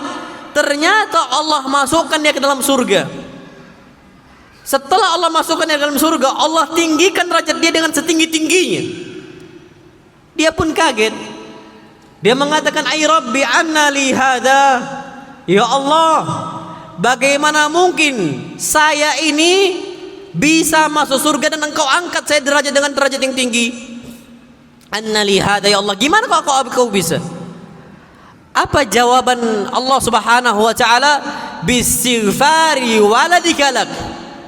Karena anak engkau selalu beristighfar kepada engkau, selalu berbakti kepada engkau. Makanya Pak, kalau bisa sayangi anak kita. Nanti ketika kita sudah meninggal, yang paling sayang dengan kita adalah anak kita.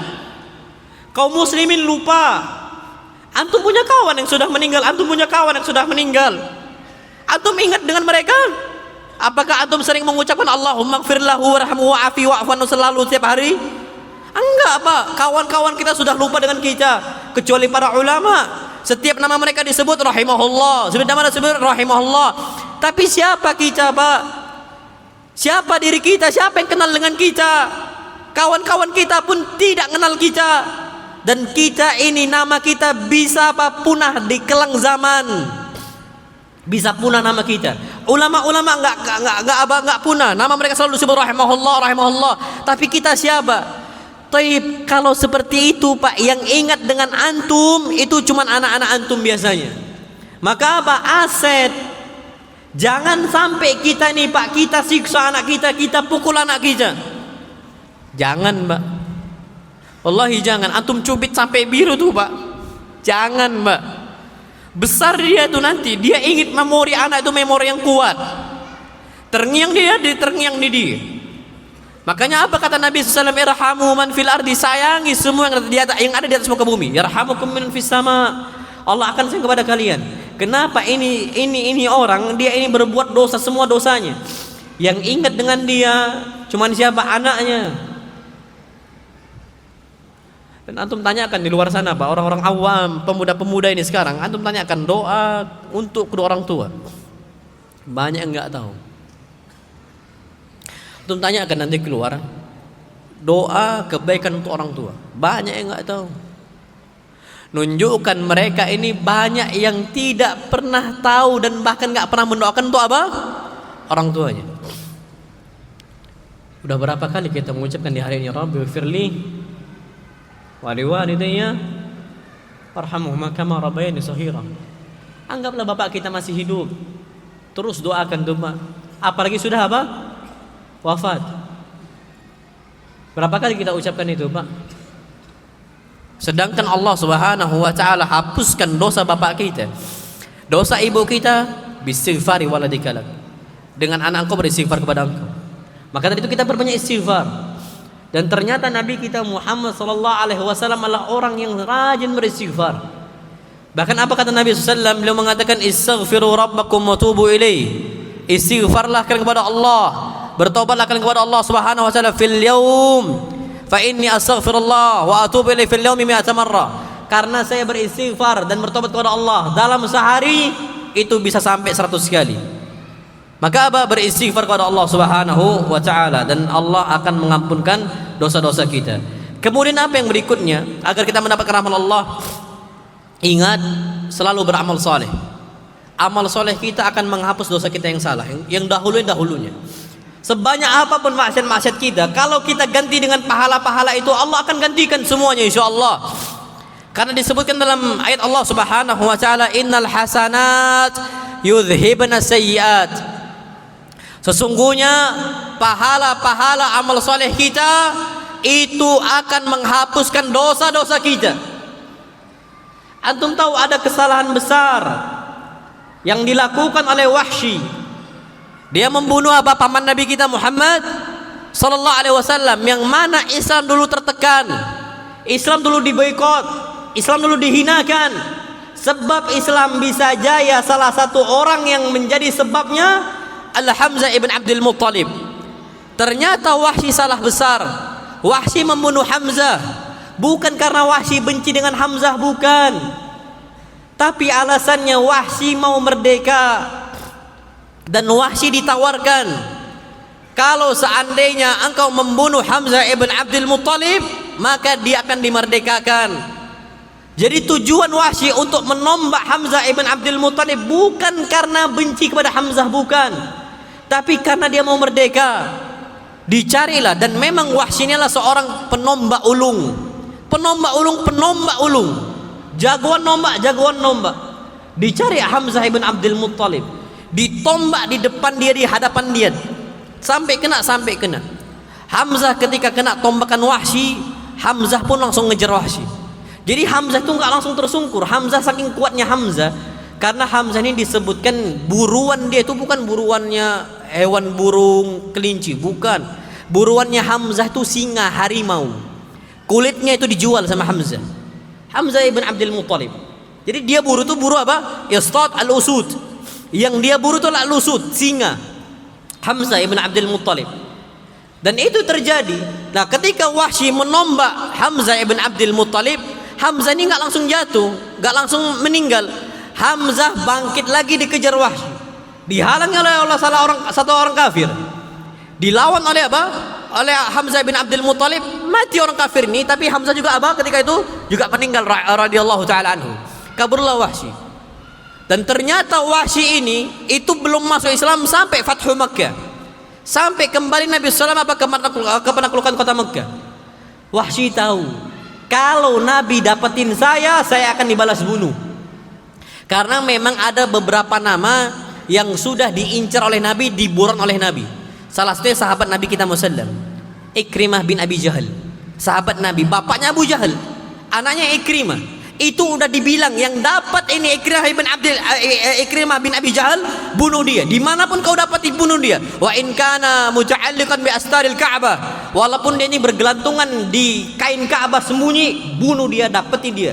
Jadi ada beberapa nama buronan yang harus dibunuh. Tapi Ikrimah pun dimaafkan oleh Nabi SAW bin Abi Jahal. Dan kita perlu tahu juga ini sama Wahsy ini kabur, walaupun namanya nggak disebutkan sebagai buronan, tapi dia kabur ke Taif. Sampai ke Taif, semua orang Taif ini masuk Islam. Antum tahu orang Taif kenapa masuk Islam? Sebab besarnya antum tahu kenapa? Doa Nabi kita Muhammad sallallahu alaihi wasallam. Maka ya, dakwah ini harus lapang dada antum. Antum jangan mudah sakit hati. Antum jangan menjadi orang yang pengen dihormati. Kapan kita dihinakan kita sakit hati, merasa terhina? La. Nabi kita Muhammad SAW nggak ada dendam sama sekali, nggak ada kebencian di hati sama sekali, nggak ada kebencian. Sampai ditawarkan oleh malaikat penjaga gunung, malaikat ini mengatakan, in syi'ta ya Muhammad udbiqanna alaihimul akhsyabin. Kalau engkau mau aku timpakan dua gunung besar untuk Mekah dan juga Taif. Apa kata Nabi? La. Fa inni arju ay yukhrijallahu min aslabi man ya'budullah wa la yusyriku bihi syai'an. Jangan sekali-kali engkau lemparkan. Aku berharap mereka-mereka ini Mekah dan juga Taif, mereka-mereka masuk Islam dan sama sekali tidak berbuat syirik kepada Allah Azza wa Jalla. Ternyata Taif pun, semua penduduk Taif ketika Fathu Mekah semuanya masuk Islam. Wahsy kaburnya ke Taif. Akhirnya la mafarra minan Nabi sallallahu alaihi wasallam. Tidak ada tempat kabur dari Nabi kita Muhammad sallallahu alaihi wasallam. Mau enggak mau datanglah dia ke Nabi kita Muhammad sallallahu alaihi wasallam. Kemana? Ke kota Madinah bersama rombongan Taif, ingin bersyahadat di hadapan Nabi kita Muhammad sallallahu alaihi wasallam. Ketika datang, Nabi sallallahu bertanya, "A anta Wahsy? Engkau Wahsy?" "Na'am ya Rasulullah, ana Wahsy." "Iya ya Rasulullah, saya Wahsy." Apa kata beliau? "Ya Wahsy, in istata'ta an tughayyiba wajhaka anni." Kalau engkau bisa, tolong sembunyikan wajah engkau dari saya. Jangan engkau tampakkan wajah engkau di hadapan saya. Setiap Nabi lihat Wahsy di saat itu, Nabi langsung nangis. Kenapa? Ingat pamannya siapa? Hamzah ibn Abdul Muttalib. Tapi antum tahu cara Wahsy menebus kesalahannya? Bingung Wahsy. Dia udah beristighfar, dia udah bertobat, tapi di hati dia masih ada kerisauan. Kesalahan besar, telah membunuh paman kekasihnya. Wahsy ini sayang betul dengan Nabi kita Muhammad SAW. Jadi Wahsy itu ketika Nabi SAW mengisi bermajelis kajian, menyampaikan hadis-hadis Nabi kita Muhammad SAW, Wahsy itu nggak bisa lihat wajah Nabi. Wahsy itu di balik tembok kajiannya, di balik tembok, Pak. Laki-laki mana pasti sedih itu, Pak, nggak bisa lihat nabinya, nggak bisa lihat nabinya. Jadi Wahsy itu lihat Nabi itu nyuri-nyuri, lihat Nabi itu dari belakang nyuri-nyuri, sedih Wahsy. Bingung dengan cara apa membalas kesalahan dia yang lalunya. Allah takdirkan ketika Nabi SAW wafat di zamannya khilafah Abu Bakar. Abu Bakar memerintahkan untuk memerangi Musailamah al-Kadzdzab. Dia adalah seorang dajjal minad dajajilah, seorang dajjal pendusta besar. Dan ini sebagaimana hadis Nabi kita SAW akan muncul 30 dajjal pembesar. Yadda'una annahum nabi. Mereka mengaku bahwa mereka apa? Nabi. Yadda'iyanahu nabi. Dia mengaku nabi. Termasuk Musailamah al-Kadzdzab. Dia langsung cari di mana Musailamah al-Kadzdzab. Yang orang dia cari pertama kali Musailamatul Kadzdzab. Sampai di hadapan Musailamah al-Kadzdzab, ditombak Musailamah sebagaimana Hamzah dia tombak dulu nih. Sampai mati Musailamah al-Kadzdzab. Apa kata Wahsy? Aku berharap Allah hapuskan kesalahan saya yang lama dengan saya bisa membunuh Musailamah al-Kadzdzab. Dulu kita pak lalai dari Allah Azza wa Jalla, antum balikkan sekarang ke masjid sholat. Dulu kita berbuat syirik, sekarang kita tauhid. Dulu kita berbuat hal-hal yang baru, kita kerjakan sunnah Nabi kita Muhammad sallallahu alaihi wasallam. Dulu kita maksiat untuk berjudi, judi dulu kita habiskan untuk sedekah. Ganti Pak dengan amal soleh. Itu insyaallah subhanahu wa ta'ala Allah akan berikan kita rahmat Allah subhanahu wa ta'ala. Kemudian yang berikutnya adalah habis, masya Allah. Ini karena masjid agung, dan masjid ini kita tidak bisa untuk melampau karena memang ada waktunya, Pak, dan ada rules yang memang harus dijaga. Jadi ini sampai jam 11.10 Anda nggak bisa lanjut. Intinya, Pak, Kita ini semua pendosa. Kullu bani Adam khata'. Semua bani Adam pendosa. Antum mau cari ustaz mana yang gak berdosa? Wallahi yastur alaina, Allah tutup dosa kita. Antum itu senang sama ana mungkin loh ya, karena Allah sitir, karena Allah tutup. Wa illa nahnu khata'. Kita pendosa ya ikhwah. Antum cari masyayikh mana yang gak berbuat dosa dulunya, ulama mana yang gak berbuat dosa dulunya. Hatta mereka yang paling solehnya juga berbuat apa? Dosa. Antum cari sahabat mana yang gak berbuat dosa. Abu Bakar pernah berbuat kesalahan, Umar pernah berbuat kesalahan, Utsman pernah berbuat kesalahan, Ali bin Abi Thalib pernah berbuat kesalahan. Karena kenapa? Kullu bani Adam khata'. Tapi apa kata Nabi? Wa khal khata'ina tawwabun. Sebaik-baik mereka yang berbuat salah, yang mau kembali kepada siapa? Allah. Antum jangan pesimis gitu loh. Jadi jangan terpuruk menjadi manusia yang paling terpuruk gara-gara apa? Dosa-dosa kita. Balik Pak, balik. Dulu antum lalai, dulu antum na'udzubillah. Di masa SMP, mungkin masa SMA pacaran kita, na'udzubillah. Antum balikkan, antum fokus kepada istri dan anak-anak. Antum tebus kesalahan itu. Kita bertahun-tahun lama ya zalimin Allah. Apa kata Umar Al-Khattab? Hasibu anfusakum qabla an tuhasabu. Hisab diri kalian sebelum dihisab oleh Allah. Kita udah sampai 40 tahun atau bahkan mungkin 50 tahun. Umur umat Nabi itu sampai 60, antara 60 sampai berapa? 70 tahun. Bahkan banyak orang meninggal sebelum 60 tahun. Kita baru kenal sunnah itu umur berapa? Antum kenal masjid itu umur berapa dulu? Antum kenal 40 tahun. 40 tahun antum maksiat dulu kemana? Antum taatnya cuma 20 tahun antum kenal sunnah. Itu pun antum kenal sunnah masih banyak lalainya, masih banyak taksirnya, masih banyak alfanya, masih banyak kurangnya. 20 tahun ini antum yakin selamat? Aywa, bisa kita selamat, tapi kita nggak bisa jamin. Karena kita bukan asyara mubasysyirina bil jannah, bukan orang yang dijamin oleh Allah masuk surganya Allah Azza wa Jal. Gak ada jaminan untuk ana gak dijamin masuk surga. Utsman ibn Affan ketika nguburkan salah satu sahabatnya, Utsman baka Utsman. Apa kata para sahabat Nabi kita wasallam? Ya Utsman, lima bakit wa qad daminallah lakal jannah. Wahai Utsman, kenapa engkau bisa nangis? Bukankah Allah udah jamin untuk engkau surganya Allah Subhanahu wa taala? Apa kata Utsman? Iya, saya dijamin oleh Allah dengan surganya, tapi saya enggak dijamin di alam barzakh ya. Utsman, kita siapa Pak? Bahkan apa kata Nabi SAW tentang Utsman? Disebutkan Masya Allah, para malaikat dan juga Allah tuh malu dari Utsman. Karena Utsman ini memang ibadahnya kencang banget Pak. Nangis Utsman. Maka dari itu Pak, kesalahan terbesar ketika seseorang itu semakin jauh dari Allah. Apa kata Allah? Falamma zaghu. Kalau kita bermaksiat makalah makin menjauh. Apa kata Allah? Azaghallahu qulubahum. Allah jadikan hati mereka semakin jauh. Kembali Pak, kembali kepada Allah. Balik kepada Allah. Tanamkan di diri kita Pak cita-cita yang paling besar. Sampai detik ini Pak, ana nggak punya cita-cita yang paling besar yang ana harapkan kecuali dua hal. Ana bergandengan tangan dengan Nabi kita Muhammad sallallahu alaihi wasallam. Ana digiring oleh beliau untuk melihat wajah Allah Subhanahu wa taala. Kita digiring oleh Nabi kita sallallahu dibawa Pak. Dan antum tahu di mahsyar nanti banyak mereka-mereka yang ditahan oleh para malaikatnya.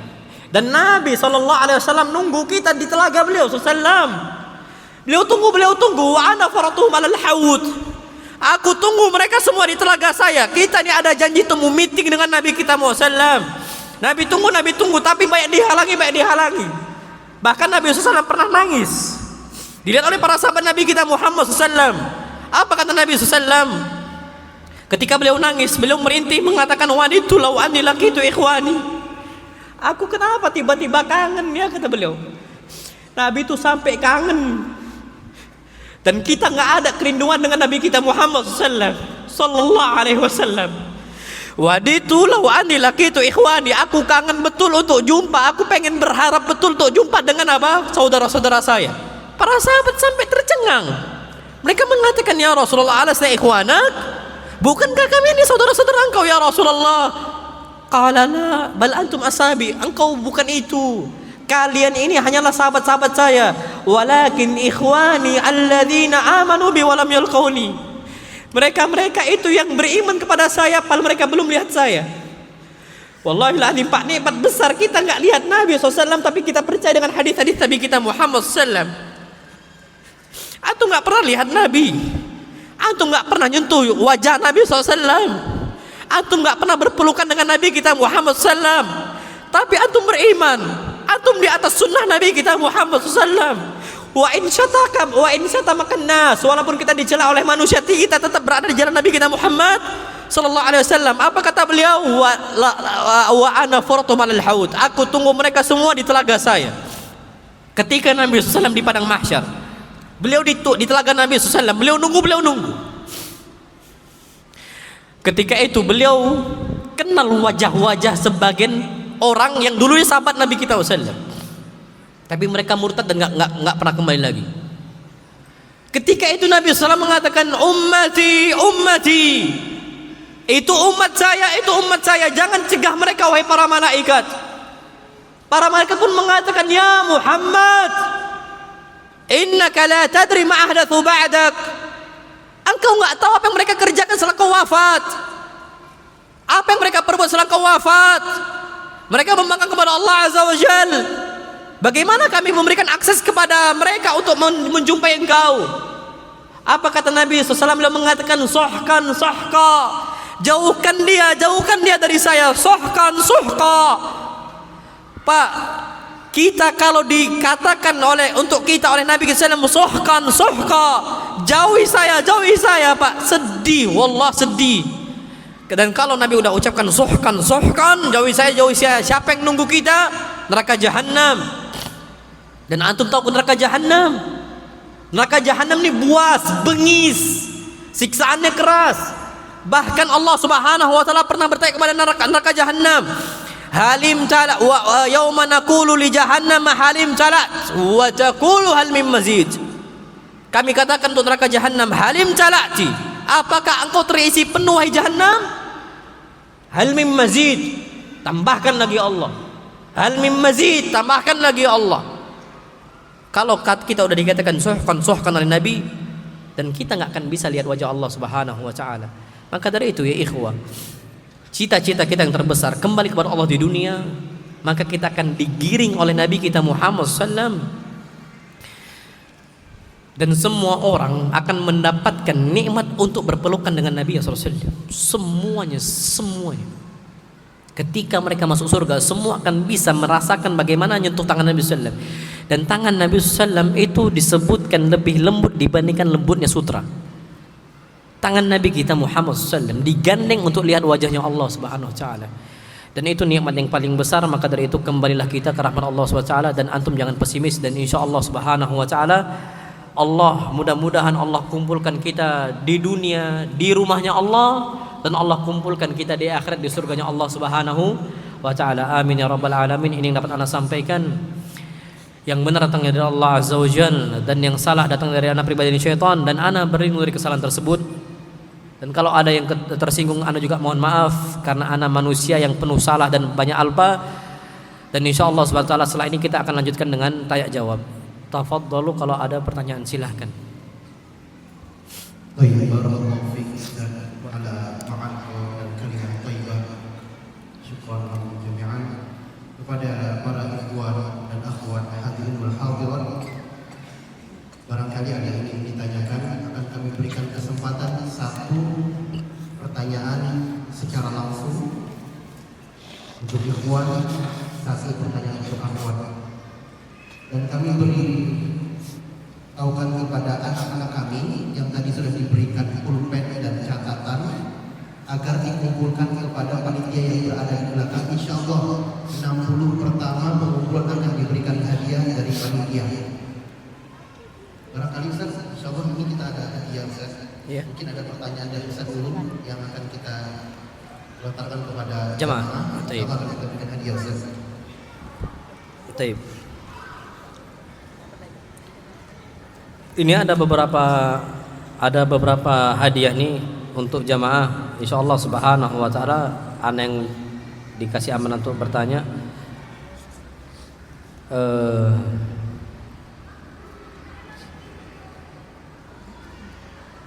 Siapa nama wanita pezina yang Allah terima taubatnya? Siapa? Ghanimah? Bukan Ghanimah. Ghanimah ini harta rampasan perang. Tapi taib kasih anak insyaallah. Jazakallah khair. Siapa? Bukan kasih. Aywa Ghamidiyah insyaallah. Tafadhal.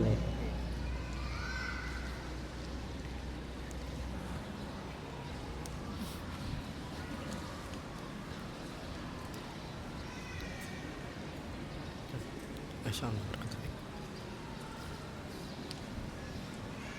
Berapa rahmat Allah yang Allah turunkan di atas muka bumi?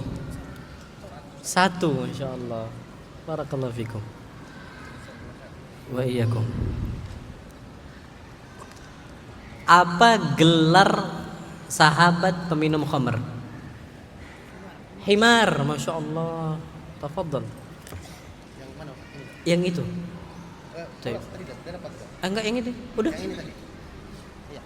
Enggak yang berdiri itu. Yang mana? Oh, Yang berdiri, betul. Ustaz, tangan Ustaz? Ustaz? في الحقيقة ما يحصل.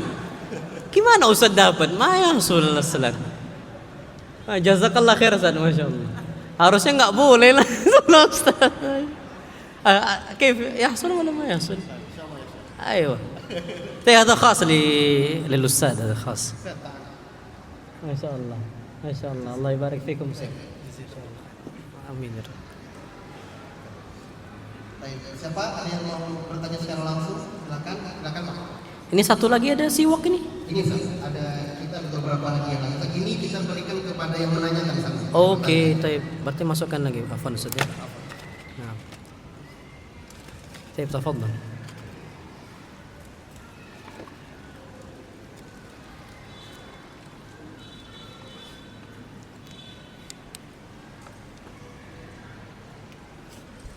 Bismillah. Assalamualaikum warahmatullahi wabarakatuh. Waalaikumsalam warahmatullahi wabarakatuh. Barakallahu Ustaz. Allah yabarik fik. Berkaitan dengan taubat tadi yang dibahas tadi Ustaz. Para sahabat dahulu tentunya bertaubat masuk Islam karena taubat mereka mengampun kepada Allah. Yang ingin saya tanyakan Ustaz, taubatnya kepada makhluk Ustaz, minta maafnya kepada makhluk manusia. Apakah dulu para sahabat setelah masuk Islam mereka juga minta kehalalan pada sahabat-sahabat yang mungkin sebelum masuk Islam, atau minta maaf pada orang-orang mungkin yang masih di jahiliyah? Ini Ustaz berkaitan dengan ketika kita setelah Islam, salah satu dari syarat untuk bertobat itu adalah minta kehalalan dari orang-orang yang pernah kita zalimi. Apakah para sahabat melakukannya setelah masuk Islam? Proses.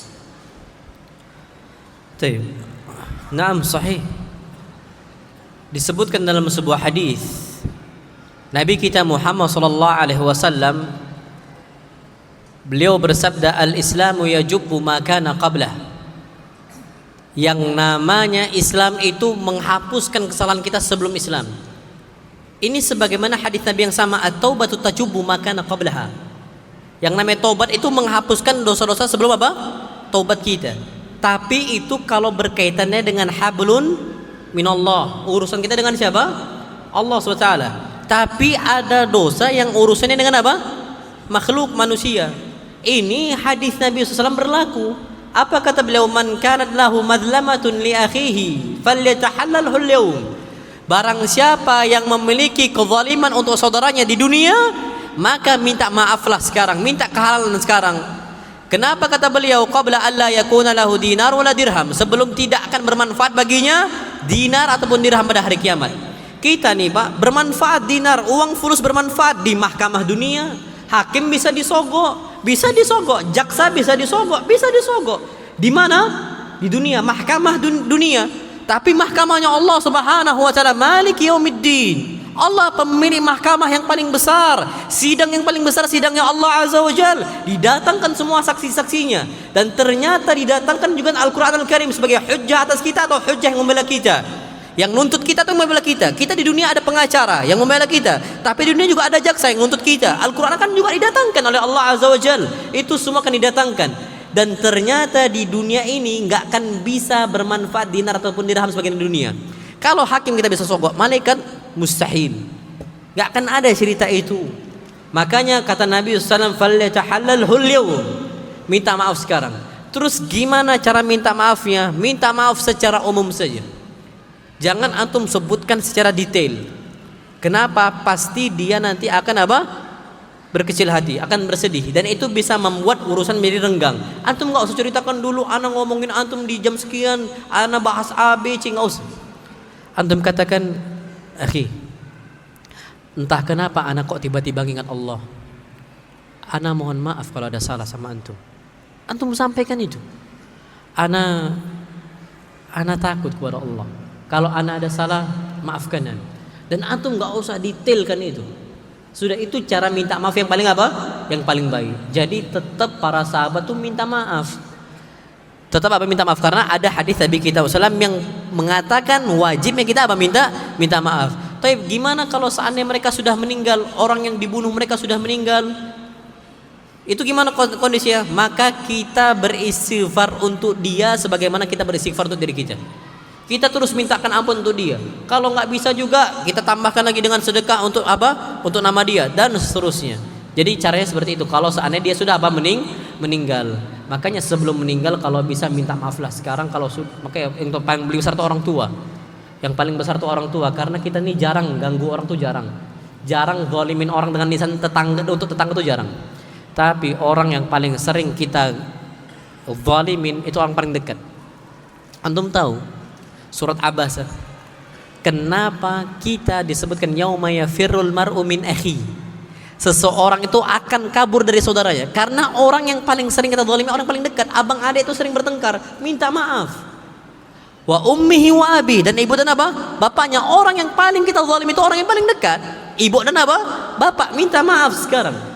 Wa sahibatihi wa bani, dan istri dan juga anak, karena orang paling sering kita zalimi yang dipukul mungkin na'udzubillah istri dan juga apa? Anak. Minta maaf sekarang. Semua orang yang pernah kita zalimi minta maaf. Hasibu anfusakum qabla an tuhasabu. Antum hisab dan jangan lupakan sebelum kita dihisab oleh Allah Subhanahu wa taala. Jadi tetap para sahabat Nabi kita Muhammad sallallahu minta kehalalan, dan itu jelas dari hadis Nabi kita Muhammad sallallahu alaihi wasallam. Na'am, barakallahu fikum.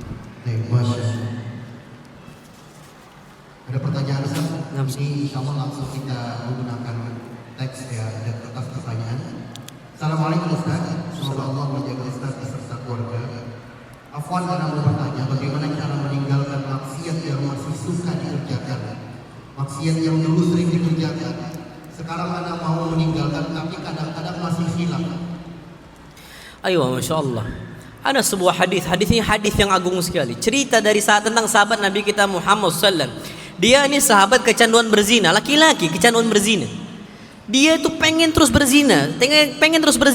Akhirnya dia sampai datang ke Nabi minta izin agar dia dikhususkan untuk boleh berzina. Sampai dia mengatakan, "Ya Rasulullah, idzan li bizina." Ya Rasulullah, izinkan saya untuk berzina. Ya Rasulullah, bolehkan saya untuk berzina. Kecanduan dia. Maka Nabi SAW tuh pakai logika. Karena orang seperti ini kadang-kadang nggak nyampe kalau Allah kalau Rasul, tapi pakai apa? Pakai logika. Akhirnya Nabi SAW pun pakai nalar dia agar sahabat ini gunakan nalarnya. Apa kata Nabi SAW? Atardahu li ummik. Oke, kalau kau berzina nih sekarang, engkau mau nggak ibu engkau di saat yang sama dizinai? La ya Rasulullah, enggak lah ya Rasulullah. Tapi yang kedua, atardahu li khalatik, engkau mau enggak bibi engkau dizinai? La ya Rasulullah. Atardahu li ukhtik, adik perempuan engkau dizinainnya? La ya Rasulullah. Atardahu li ibnatik. Terakhir, putri engkau dizinain ya? La ya Rasulullah. Ketika dia sadar enggak mau berzina, maka diambil bajunya oleh Nabi SAW, ditarik oleh Nabi SAW, dipegang jantungnya. Apa kata Nabi SAW? Allahumma ighfir lahu, Allahumma ighfir dzambahu, wahsin farjahu wa tahhir qalbah. Ya Allah, ampunkanlah dosanya, sucikanlah hatinya, dan jagalah kemaluannya. Berarti apa? Pakai nalar kita dulu. Kalau seandainya kita ada kecanduan A, kecanduan B, mau nggak putri kita yang kayak gitu? Mau nggak ibu kita yang kayak gitu? Kalau kita masih pacaran diselingkuhkan, kita selingkuh, mau nggak ibu kita diselingkuhin? Keharaman besar, zina yang besar, judi, mau nggak anak perempuan kita main judi? Pakai nalar itu. Atardahu li ibnatik, engkau mau nggak anak engkau seperti itu nantinya? Qala la. Langsung Pak, kalau sudah pakai nalar itu, antum ketika hendak berbuat maksiat yang antum saat ini masih kerjakan, ingat putri antum apa kabarnya kalau dia berbuat hal yang sama. Antum ambil tangan antum, Allahumma ighfir dzambi wa tahhir qalbi wahsin farji. Ya Allah, ampunilah kesalahan saya, sucikanlah hati saya, dan juga lindungilah kemaluan saya. Kenapa? Karena yang namanya hati ini di tangannya siapa? Allah Azza wa Jalla. Inna quluba bani Adam baina usba'aini min asabi'ir rahman. Yang namanya hatinya anak Adam, jantungnya anak Adam itu di antara dua jemari dari jemari-jemari Allah Azza wa Jalla. Anak kalau nyebut qalbu itu bukan artinya hati loh ya. Ini orang Indonesia udah banyak salah menerjemahkan. Qalbu itu bukan hati, tapi apa? Jantung. Al-qalbu fis sudur. Hati itu di dada. Berarti kalau hati di dada itu apa maksudnya? Jantung. Mana ada hati di dada? Yang di dada itu apa? Jantung. Roh kita tuh di jantung, itu roh kita. Makanya kita ini manusia itu tergantung kalbunya. Maksudnya tergantung apa? Jantungnya. Hati ini enggak Pak, lain cerita. Hati itu di bawah. Bukan itu rajanya tubuh. Raja tubuh itu apa? Jantung. Karena orang Indonesia itu udah banyak salah nerjemah sih. Kalbu terusnya jantung gitu. Udah salah. Ana ambil contoh. Antum tahu arti acuh? Apa arti acuh? Acuh apa artinya? Cuek. Salah. Acuh tuh perhatian. Antum buka aja KBBI. Acuh tak acuh itu nggak perhatian. Antara perhatian dan nggak perhatian, baru namanya cuek. Acuh tak acuh. Tapi kita ini salah menerjemahkan. Fulan nih kenapa ya sama anak acuh banget dia dengan anak. Acuh tuh perhatian. Antum buka KBBI, udah banyak salah menerjemahkan. Sama kayak bahasa kami, bahasa Palembang. Kalau kami bilang nggak ada itu kati. Mana penanya? Kati, nggak ada artinya. Tapi orang sana sering ngomong mana penanya? Idak kati. Kati itu nggak ada. Tambah lagi enggak. Negatif. Kali negatif jadi apa? Positif. Berarti ada kan gitu. Ini terjadi Pak di tempat kami. Udah banyak kesalahan lugawi gitu. Tarkib lugawi. Apa penyusunan kalimat. Indonesia itu udah banyak Pak salah penerjemahan. Termasuk acuh tak acuh. Sama kolbu itu jangan diterjemahkan hati aslinya. Tapi apa? Jantung. Cuman karena udah kadung salah dari ratusan tahun yang lalu penerjemahan zaman dulu, ngurubahnya agak sulit. Tapi anak sering ingatkan kolbu itu artinya bukan hati, tapi apa? Jantung. Itu dia. Na'am wallahu alam bisawab. Dan jantung kita di tangan Allah, dan Allah rubah sebagaimana yang Allah mau. Na'am wallahu alam bisawab. Baik. Pertanyaan selanjutnya Ustaz. Nah, Apakah hukumnya menerima nafkah dari suami yang bekerja di bank konvensional? Sudah bolak-balik diingatkan untuk berhenti dari pekerjaannya, tapi beliau belum mau dengan dalih dari mana nanti beliau memberi nafkah. Jazakallahu khairan. Taib, untuk wanita atau anak yang dia itu dinafkahi dengan harta yang haram, maka diperbolehkan untuk diambil cuman sekedar darurat. Anak ulangi, cuman sekedar apa? Darurat. Apa darurat itu? Makanan, pakaian, tempat tinggal. Kalau dia rumahnya dikontrak atau rumahnya dibeli dengan harta kontrak nih, ngontrak dia rumah dari duit yang apa? Haram. Boleh dia tinggal situ karena memang darurat. Yang kedua, pakaian. Pakaian yang dibeli dari apa? Ribawi. Boleh dia untuk nerima. Makanan juga sama, itu darurat. Jadi ada namanya dalam Islam tuh, kalau antum belajar namanya ekonomi Islam itu dibahas al-iqtisad al-islami, ekonomi Islam. Yang namanya keuangan manusia itu ada beberapa tingkatan. Pertama ad-daruriyat. Darurat nih hal-hal darurat mau nggak mau harus ada. Kalau nggak ada kita akan bahaya. Orang kapan nggak ada pakaian bahaya lah. Gimana nutup aurat? Orang kalau nggak makan bisa bahaya gimana? Itu daruriyat. Istilahnya kita apa? Sekunder lagi primer. Kebutuhan apa? Primer. Ada hajiat. Hajiat. Hajiat ini kebutuhan-kebutuhan kita tapi nggak sampai darurat. Kita butuh, tapi kalau seandainya nggak ada pun kita nggak sampai bahaya banget gitu. Itu hajiat. Nah di sini tetap nggak boleh kita terima.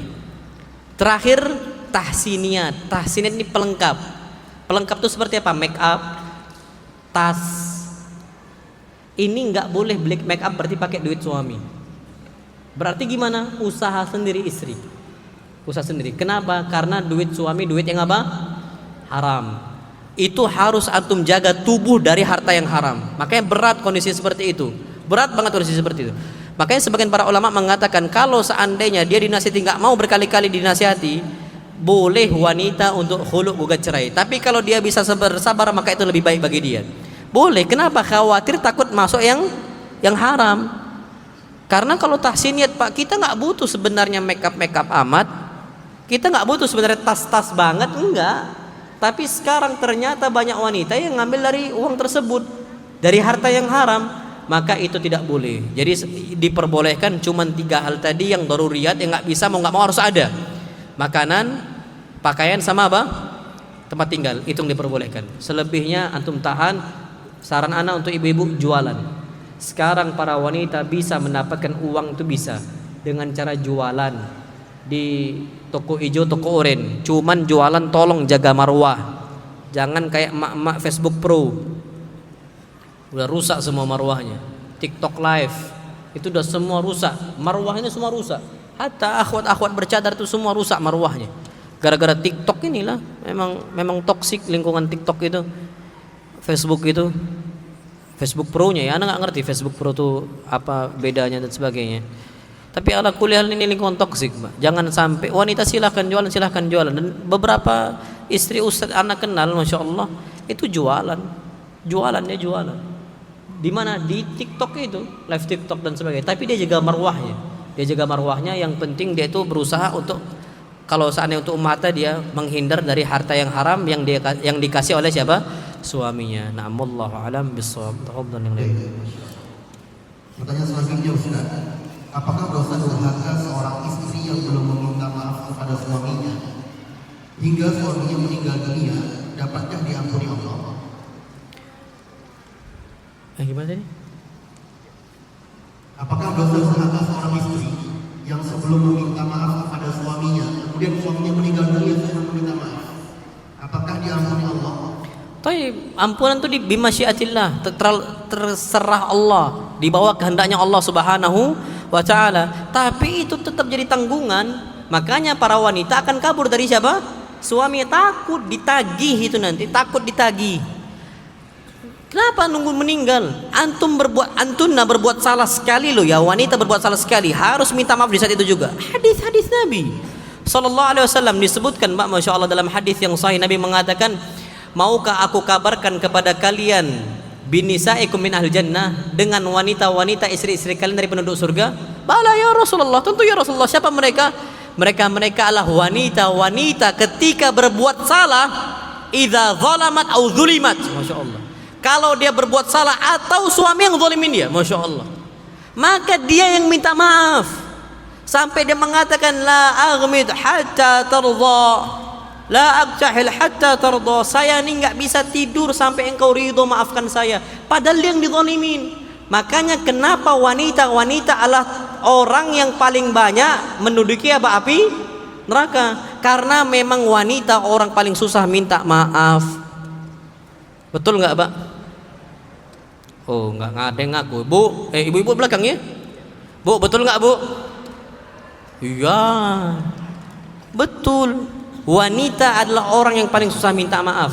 Sedangkan berbuat salah loh ya. Kata Nabi, idza zalamat au zulimat. Kalau dia menzalimi suami atau dia dizalim oleh suami, dia yang minta maaf. Tapi terfakta enggak.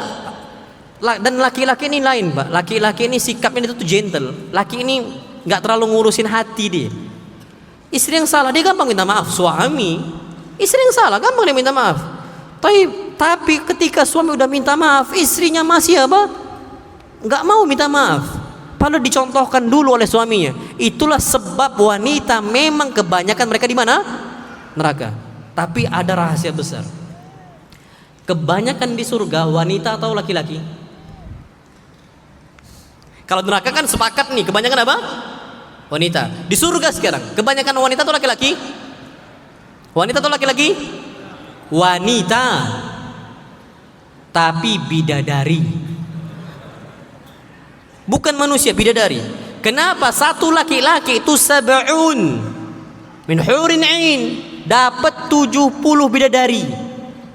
Satu, makanya Pak, tenang aja kita, nggak usah risau. Satu dapat berapa? 70 bidadari. 70 bidadari, Pak. Makanya kebanyakan nanti adalah penduduk surga wanita, tapi bukan manusia, tapi apa? Bidadari. Makanya bidadari udah ada. Allah udah ciptakan bidadari untuk kita. Allah udah ciptakan insyaallah kalau kita beriman kepada Allah Azza wa Jalla. Kalau ternyata kita penduduk surga dan bidadari udah dijanjikan oleh Allah, udah dijanjikan oleh Allah. Dijanjikan oleh Allah, dijanjikan oleh Allah. Makanya mereka akan marah ketika suami bidadari diganggu oleh istri kita di dunia. Apa kata dia? Innama anti dakhil. Engkau ini cuma sementara sama suami engkau. Dan mereka akan kembali kepada kami, dan dia akan kembali kepada kami. Kami nunggu. Mereka nih Pak, tidak ada yang ribut semua 70 orang ini. Orang pula 70 bidadari ini, tidak ada yang ribut. Mereka semua mesra, semua harmonis, semuanya. Makanya mereka ini marah betul kepada satu orang di dunia ini. Makanya ibu-ibu tolong jangan dimusuhi oleh 70 wanita. Karena 1 lawan 7 tetap akan kalah apa? 1. Tapi tetap kalau dia bertakwa kepada Allah Azza wa Jalla, yang satu ini akan jauh lebih cantik dan lebih dicintai oleh suaminya dibandingkan yang berapa? 70. Secantik-cantik bidadari akan lebih cantik istri kita. Makanya wallahi alazim, istri kita adalah yang paling cantik di dunia dan yang paling cantik di akhirat. Wallahi alazim. Kayak antum cukupkan aja dengan istri kita sudah. Enggak usah antum selingkuh, enggak usah antum berzina, enggak usah antum pacaran, enggak usah, Bang. Cukup dengan apa? Istri kita. Karena itu yang paling cantik di dunia dan insya Allah paling cantik di mana? Di akhirat. Nah, wallahu taala alam bisawab. Kasih hadiah bagi siapa yang paling jauh. Ayo, masya Allah. Taib, ini ada hadiah dari panitia DKM. Siapa antum yang paling jauh? Fadhal. Mahathir Ustaz. Hah? Mahathir. Dari mana? Mahathir Pekanbaru. Oh, Pekanbaru tuh, masya Allah. Tapi domisili di mana? Domisili di mana? Di Mahathir. Masya Allah Pak, jazakallah khair, Allah ibarik fik, masya Allah. Ada lagi. Oh, sama kejadian anak kemarin ke Siantar semalam dari Bagan Batu naik motornya tuh motor butut. Antum tahu motor lama jadul itu motor butut itu zaman dulu tuh kayak keledai, sikit-sikit mogok. Keledai ini kendaraan yang paling bawah. Kenapa sikit-sikit mogok? Keledai itu paling bebal, suruh ke kiri belok kanan. Siapa yang sen kiri belok kanan? Iya, keledai itu paling bebal Pak, paling susah diatur. Kalau unta paling gampang dikendalai, kuda paling gampang, makanya antum belajarlah kuda, paling gampang dikendarai. Keledai Pak susah, kita nggak tahu isi hati keledai ini mau apa. Makanya dia tuh sikit-sikit minta makan, sikit-sikit minta makan, sikit-sikit minta makan. Nah, itu keledai, sikit-sikit mogok, sikit-sikit mogok, sikit-sikit mogok. Nanti busi harus ganti. Dari Bagan Batu, anak tanya, antum gimana Bang? Ada peralatan? Ada Ustaz, anda udah siapkan semua, busi, semua pengapian udah anda siapkan. Ada nggak kemarin masalah di jalan? Ada, saat rantai cuman longgar aja. Jadi anak dari Indrapura dia ada, perdagangan ada, Siantar ada. Anda nggak tahu sekarang ada nggak beliau? Takutnya ada lagi, masya Allah berarti dikejar betul kan? Nggak tahu anak, masya Allah dari Bagan Batu. Jadi itu ceritanya. Jadi alhamdulillah antum semangat untuk ilmu karena banyak orang-orang yang dari jauh tuh bisa datang ke kajian. Nah, Allah alam. Bisa foto yang lain silakan. Ada yang lebih jauh lagi? Dari mana? Ada yang lagi? Gimana? Dari Serdang Ustaz. Dari Serdang jauh enggak? Dari Serdang sebelum Medan. Foto. Ada lagi lebih jauh? Betul. Baik. Oh, Siantar. Semalam kita nih. Siantar semalam.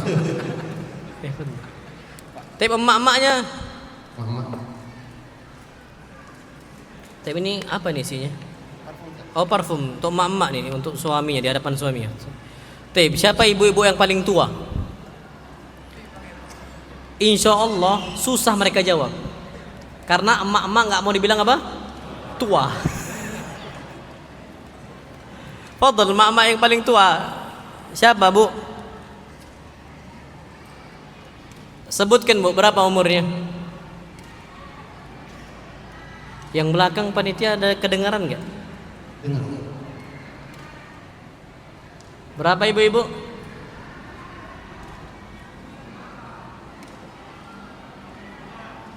Berapa?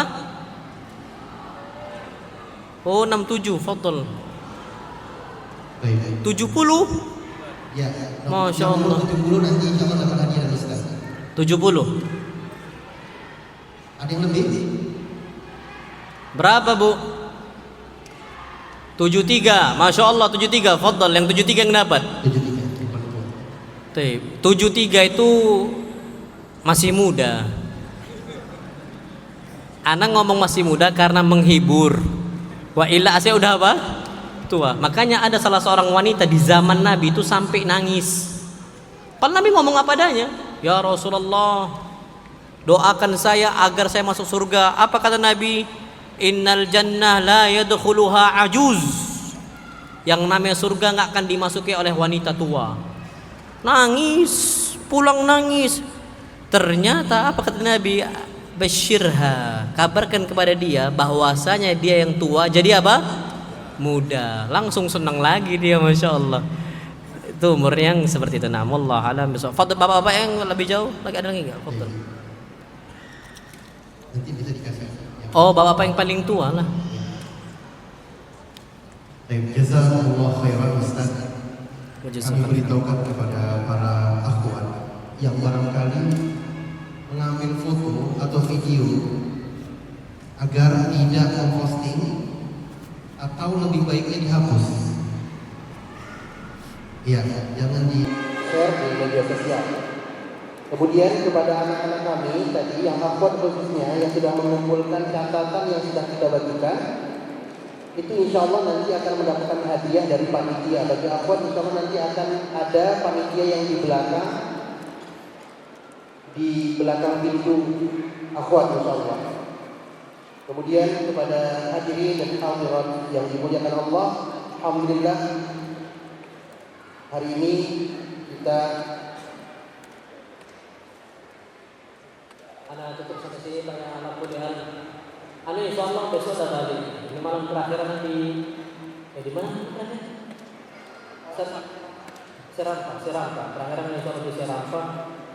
Tapi ini yang terakhir, Anda nggak tahu kapan lagi jumpa sama antum. Sebenarnya Anda tuh beberapa kali ke Medan, cuman ya ke Medan cuma nggak tahu kajian. Anda karena memang lahir di Medan, kampung abah Anda di Medan, umah Anda juga di Medan, mertua Anda Medan, bapak mertua Tebing, ibu mertua Perbaungan, bapak di Jalan Puri, ibu di Polonia gitu. Sebenarnya orang Medan Anda. Cuman ke Medan itu nggak ngomong. Kenapa nggak ngomong? Kalau ngomong insya Allah kajian yang harusnya untuk silaturahim ditarik akhirnya waktunya habis cuma untuk apa? Kajian. Anak kasihan sama istri, kasihan. Karena harusnya istri bisa jalan-jalan jumpa sama keluarga, ternyata nggak bisa. Makanya anak nggak tahu bisa kapan lagi. Tapi ala kuliah ya karena anak mungkin sering di sini gitu ya. Tapi ala kuliah ini bukan yang pertama dan terakhir. Ya anak kuliah mudah-mudahan kita jumpa di lain waktu sama-sama menjadi pewaris Nabi kita Muhammad sallallahu alaihi wasallam dan kita jumpa dengan Allah bersama Nabi kita Muhammad sallallahu alaihi wasallam. Aku rumah tasma'un astaghfirullah li wa lakum wa li sa'iril muslimin min kulli dhanbin fastaghfiruhu innahu huwal ghafurur rahim. Assalamualaikum warahmatullahi wabarakatuh. Waalaikumsalam. Syukran lakum kepada ikhwan dan akhwat sekalian.